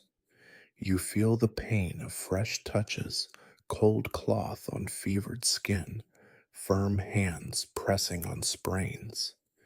It is both agony and blessing. You lean back against the seat, letting the helicopter's motion cradle you as it carries you away from the forest's embrace. Through the thrum of engines, you whisper, "I survived." The words hang in the cabin, carried toward the nearest hospital, toward hot lights and sterile hallways. You exhale, and tears slip free, tears of pain, of triumph, of profound gratitude. Your voice is faint but firm. Thank you. You're rooted to the forest floor as the distant thrum swells to a roar. Through the lattice of branches, you catch sight of rotor blades carving the sky, a jagged halo above you. Adrenaline floods, squeezing away the dull ache in your wounds and drenching your veins with electric urgency. You know this is it, the moment to summon every shred of strength for one final push. Your hands tremble, still clutching your ragged mylar strip edges, frayed from storm and struggle. You rip it free from the branch where you'd tied it as a marker, your fingers slick with dried sweat and grit. The world narrows to three tasks: wave the signal issue, one last whistle blast, and survive this stretch until the winch descends. You lift the strip high, feeling its metallic shimmer catch the sun. The forest floor tilts beneath you. Each breath feels like inhaling shards of glass. Your vision flickers, blurring the rotor blades into ghostly arcs. Yet you force your arm higher, shoulder grinding with pain that blooms into white-hot fire. You don't think. You act. Here, over here, you cry, voice cracking between sobs and hoarse bellows. You thrust the mylar left and right, weaving broad strokes through the smoke-choked air. Branches and leaves whip against you, but you don't flinch. If you falter, the world will forget your flame. A pulse of rotor wash slams into you, bending the tall grasses at your feet. The wind hisses past your ear, drowning out your heartbeat. You stagger, grip faltering, and your bound leg crumples beneath you. For a heartbeat, gravity seems poised to claim you again, but you clench teeth, slam palm into the earth, and push up. Smoke and dust swirl around you, fracturing the sunlight into pinpricks of glory. You wave faster, your splinted arm, a pendulum of desperation. Lightning bolt pain radiates from your elbow splint, coursing up into your chest, but you dig your booted foot into the soil and anchor yourself. Your vision swims. Each blade of grass blurs at the edges.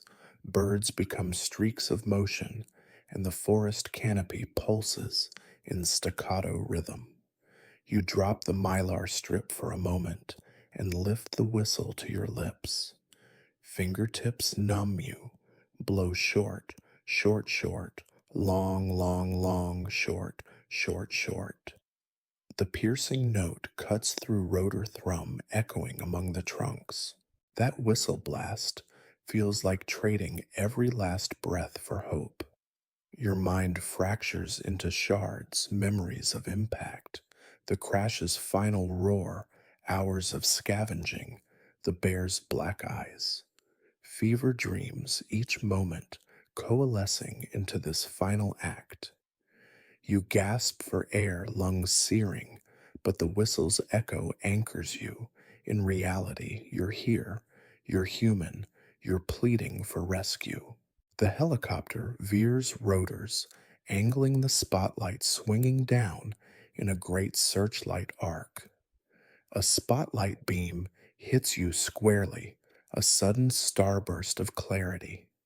You stagger toward the clearing's center, eyes fixed on that shaft of light, and thrust both arms skyward. Mylar glitters in the glare, scattering bright flecks across your battered form. Pain racks your rib cage. Each breath shatters into 1,000 splinters. You press your palm to your ribs, tasting blood on your knuckles. Your leg quivers beneath the weight of your body and pack, but you cannot kneel. Every step forward is a vow you will not surrender now. You half run, half stagger, Mylar streaming behind you like a battle standard. A mechanical voice booms through a speaker. Hold still, stay visible. The words thrum through your chest like an anthem. You freeze, every muscle coiled and nod, despite the world's spin. You lift the mylar strip one last time, wind tearing it from your hand and snapping it like a flag in a storm. You catch it reflexively, fingers grazing the metal's edge, and wave in tighter controlled arcs. Your vision dims at the periphery, darkening toward the edges, as if curtains are drawing across your sight.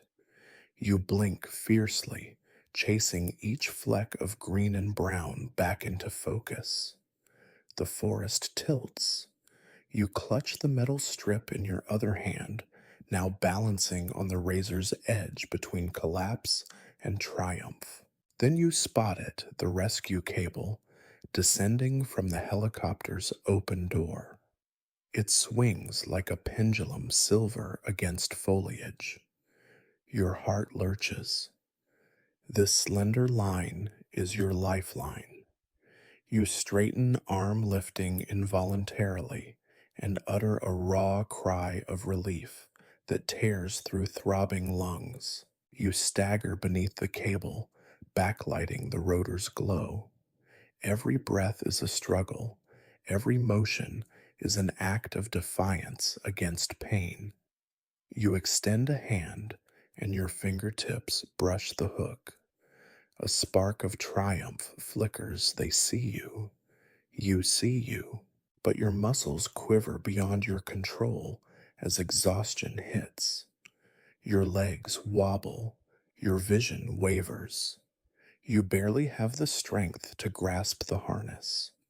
For a moment, you think you might fall, and never rise again. But you pinch your thumb and forefinger together, pinch back tears, and force one more step forward. Your battered fingers curl around the sling's harness strap. A sharp tug from above steadies you. Rescue is pulling you in. You let out a groan, equal parts agony and exultation. You wrap arms around the harness metal strip and torn mylar clutched against your chest. As the winch motor engages, you feel a powerful lift beneath your shoulders. Your body yawns with relief as weight shifts from blood-soaked earth to mechanical embrace. The ground drops away. You're airborne, leaving behind smoke, SOS, makeshift shelter, all monuments to every agonized step that brought you here. Through the blur, you see the helicopter's interior yawn open. You feel the sling tighten under your arms, lifting you higher, and the forest floor stretches away, shrinking your hardships to a patchwork memory. You cling to the harness world, spinning, and promise yourself silently you will survive. Then the hoist pauses, and a hand reaches down strong, sure grasping your arm to pull you inside. You're engulfed in the helicopter's roar, bathed in warm light, and jolted by the sudden motion as the door slides closed behind you. Your supply of strength exhausts in a single great exhale. Your body slumps against the seat harness, still holding you aloft. Pain bleeds into a dull throb rather than a white hot flare.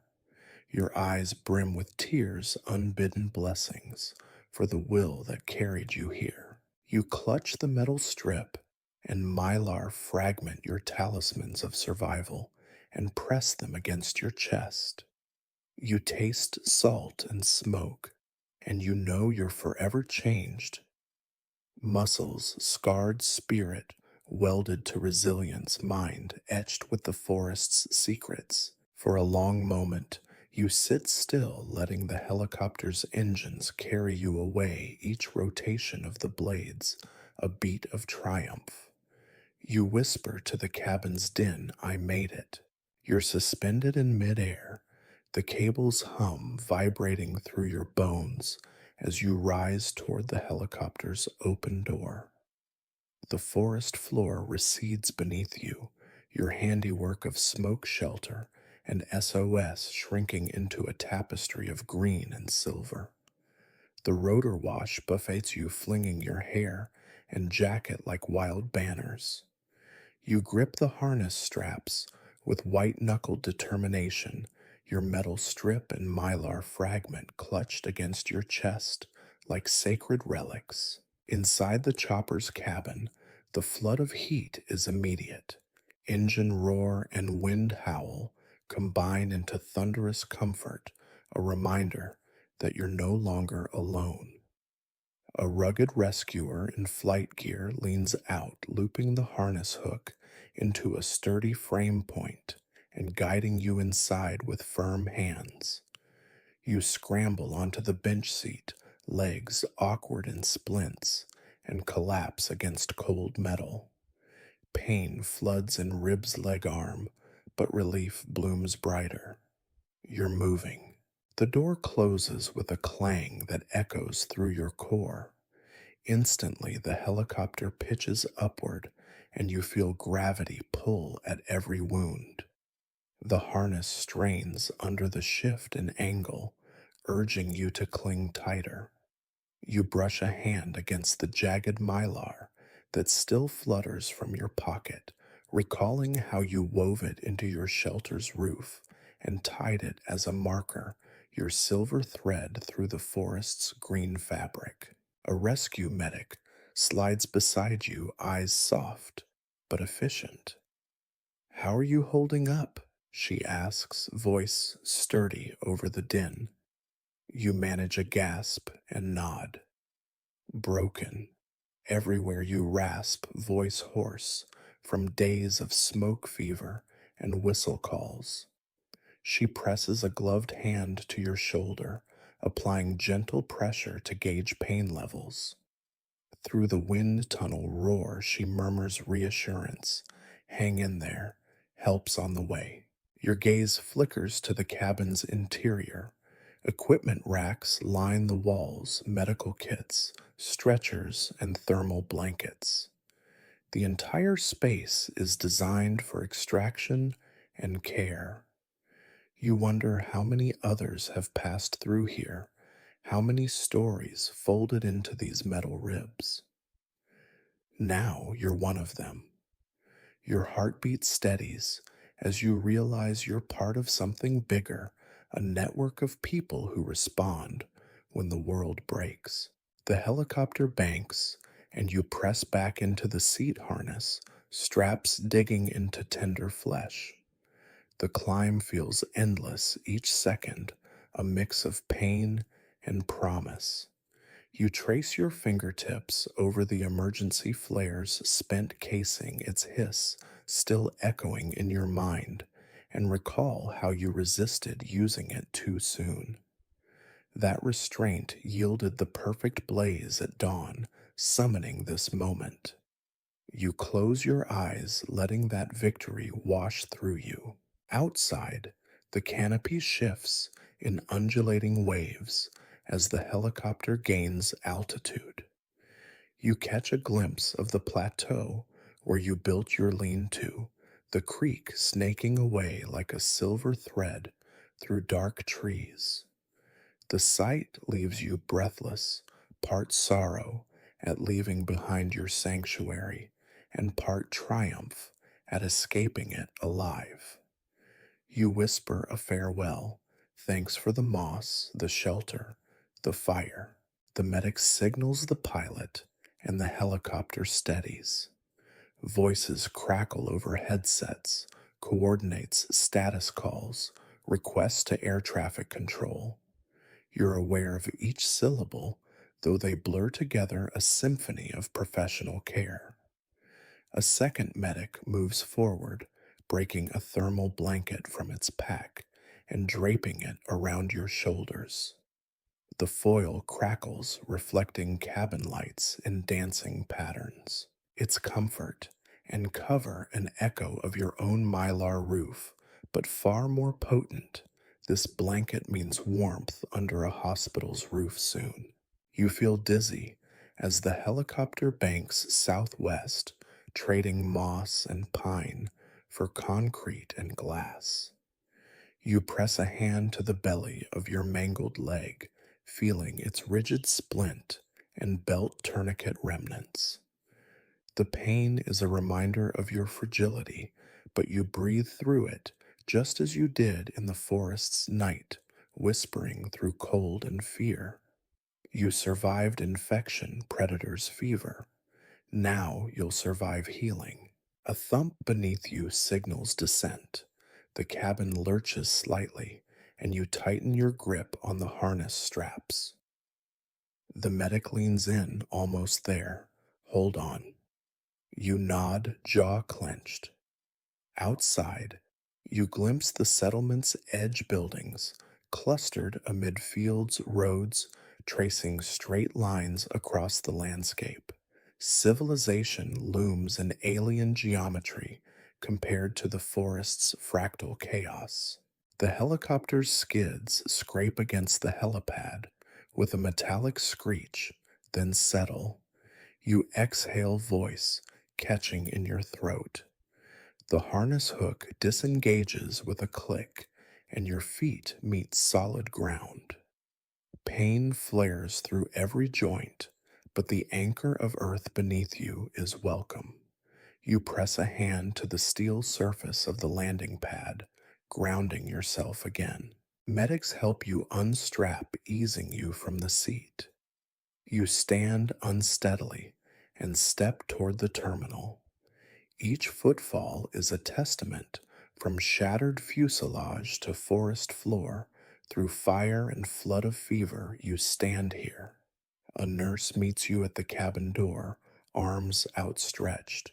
You lean into her support, barely registering the crowds, paramedics, onlookers, the hum of hospital life. You're led through sliding doors into a brightly lit corridor. The antiseptic smell is sharp after pine and smoke.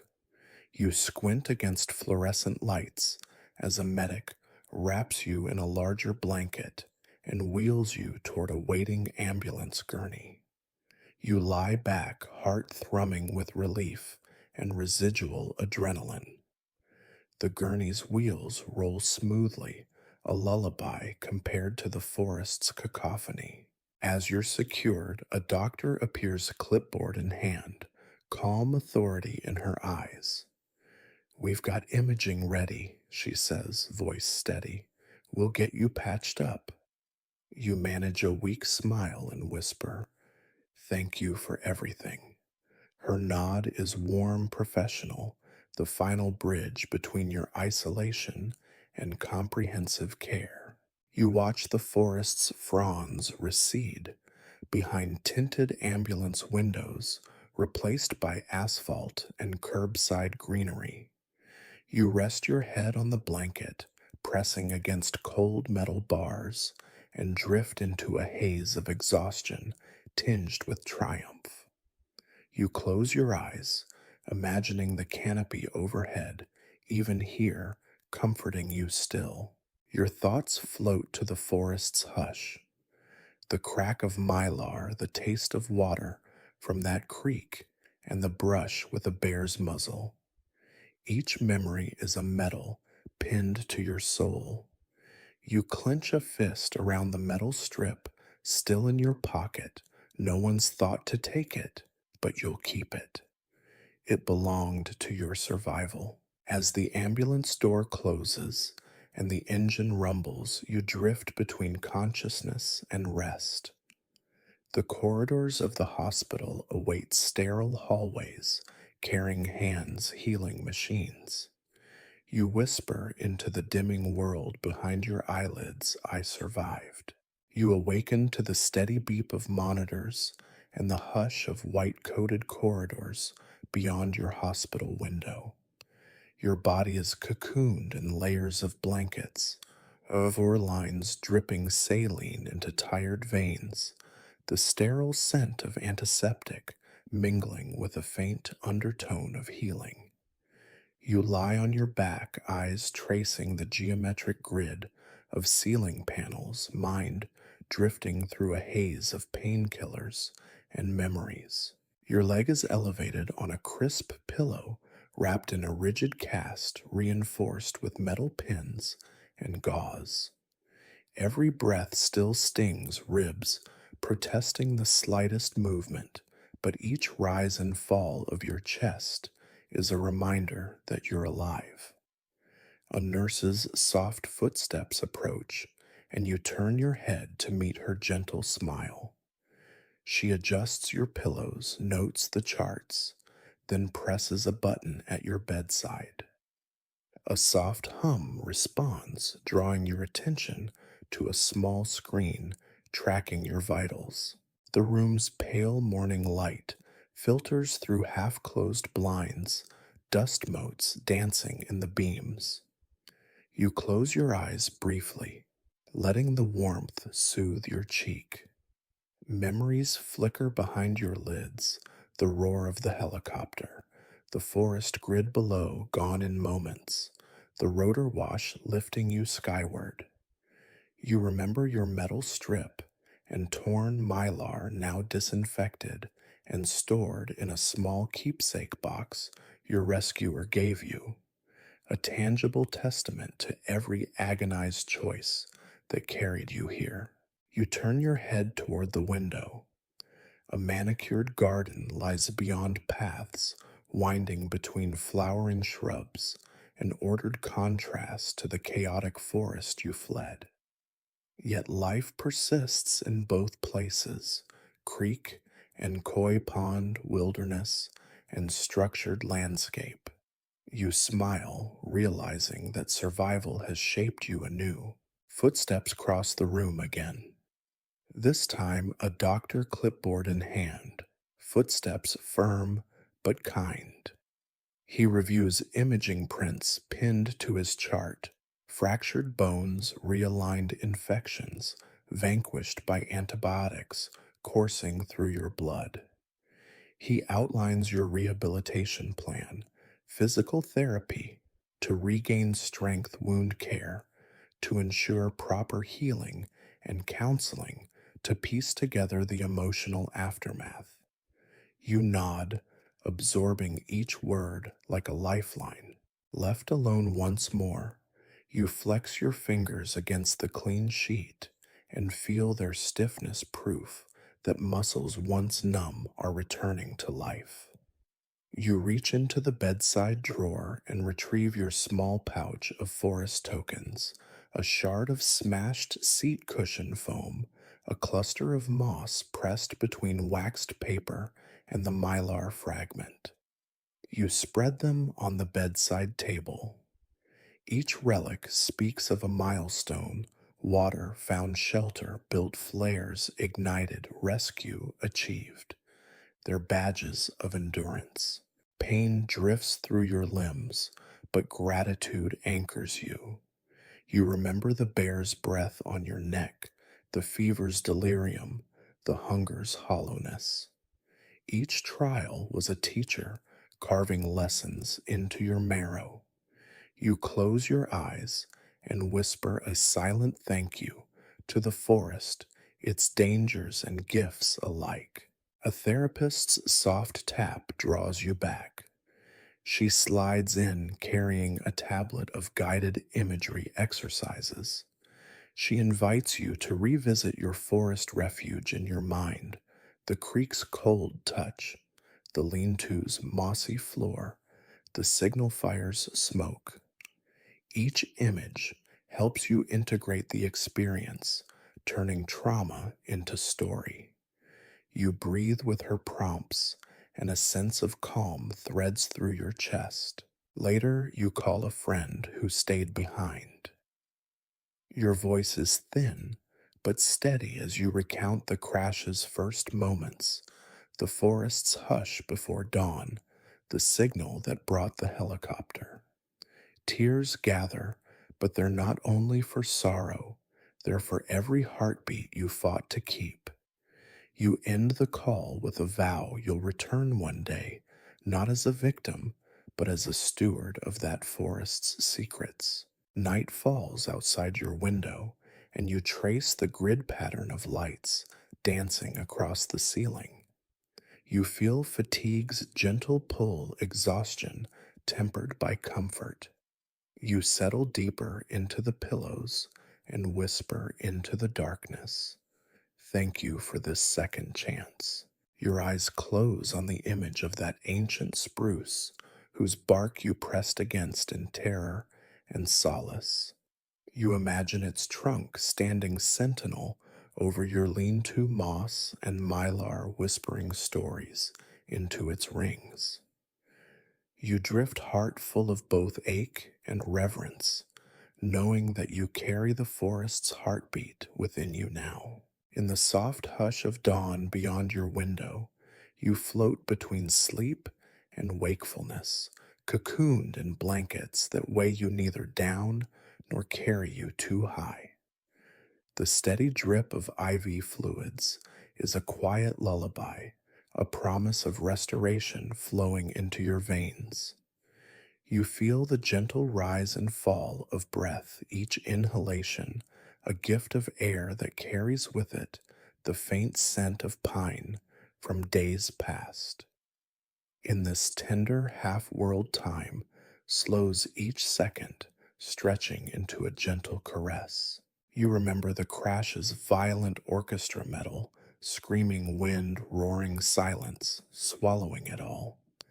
Yet in that same turmoil, you discovered your will's quiet core. You learned to bend without breaking, to kindle warmth from dampness, to coax water from stone, to speak in smoke that climbed to the sky.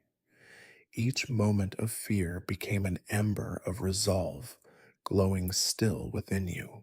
Now, as the hospital monitors hum a softer tune, you let your muscles unwind each breath, loosening the knots of pain. Images drift through your mind, the creek's mirrored surface, the lean-to's moss-lined floor, the forest's hush fractured by your whistle. You invite those memories in, not as ghosts to haunt, but as mentors to guide your recovery. You feel gratitude's gentle pulse, knowing that your story did not end where the wreck stood. Outside, the world awakens birdsong, footsteps in corridors, life moving forward. You rest in the quiet confidence that your body, once a battlefield of fractures and fever, now harvests strength with every heartbeat.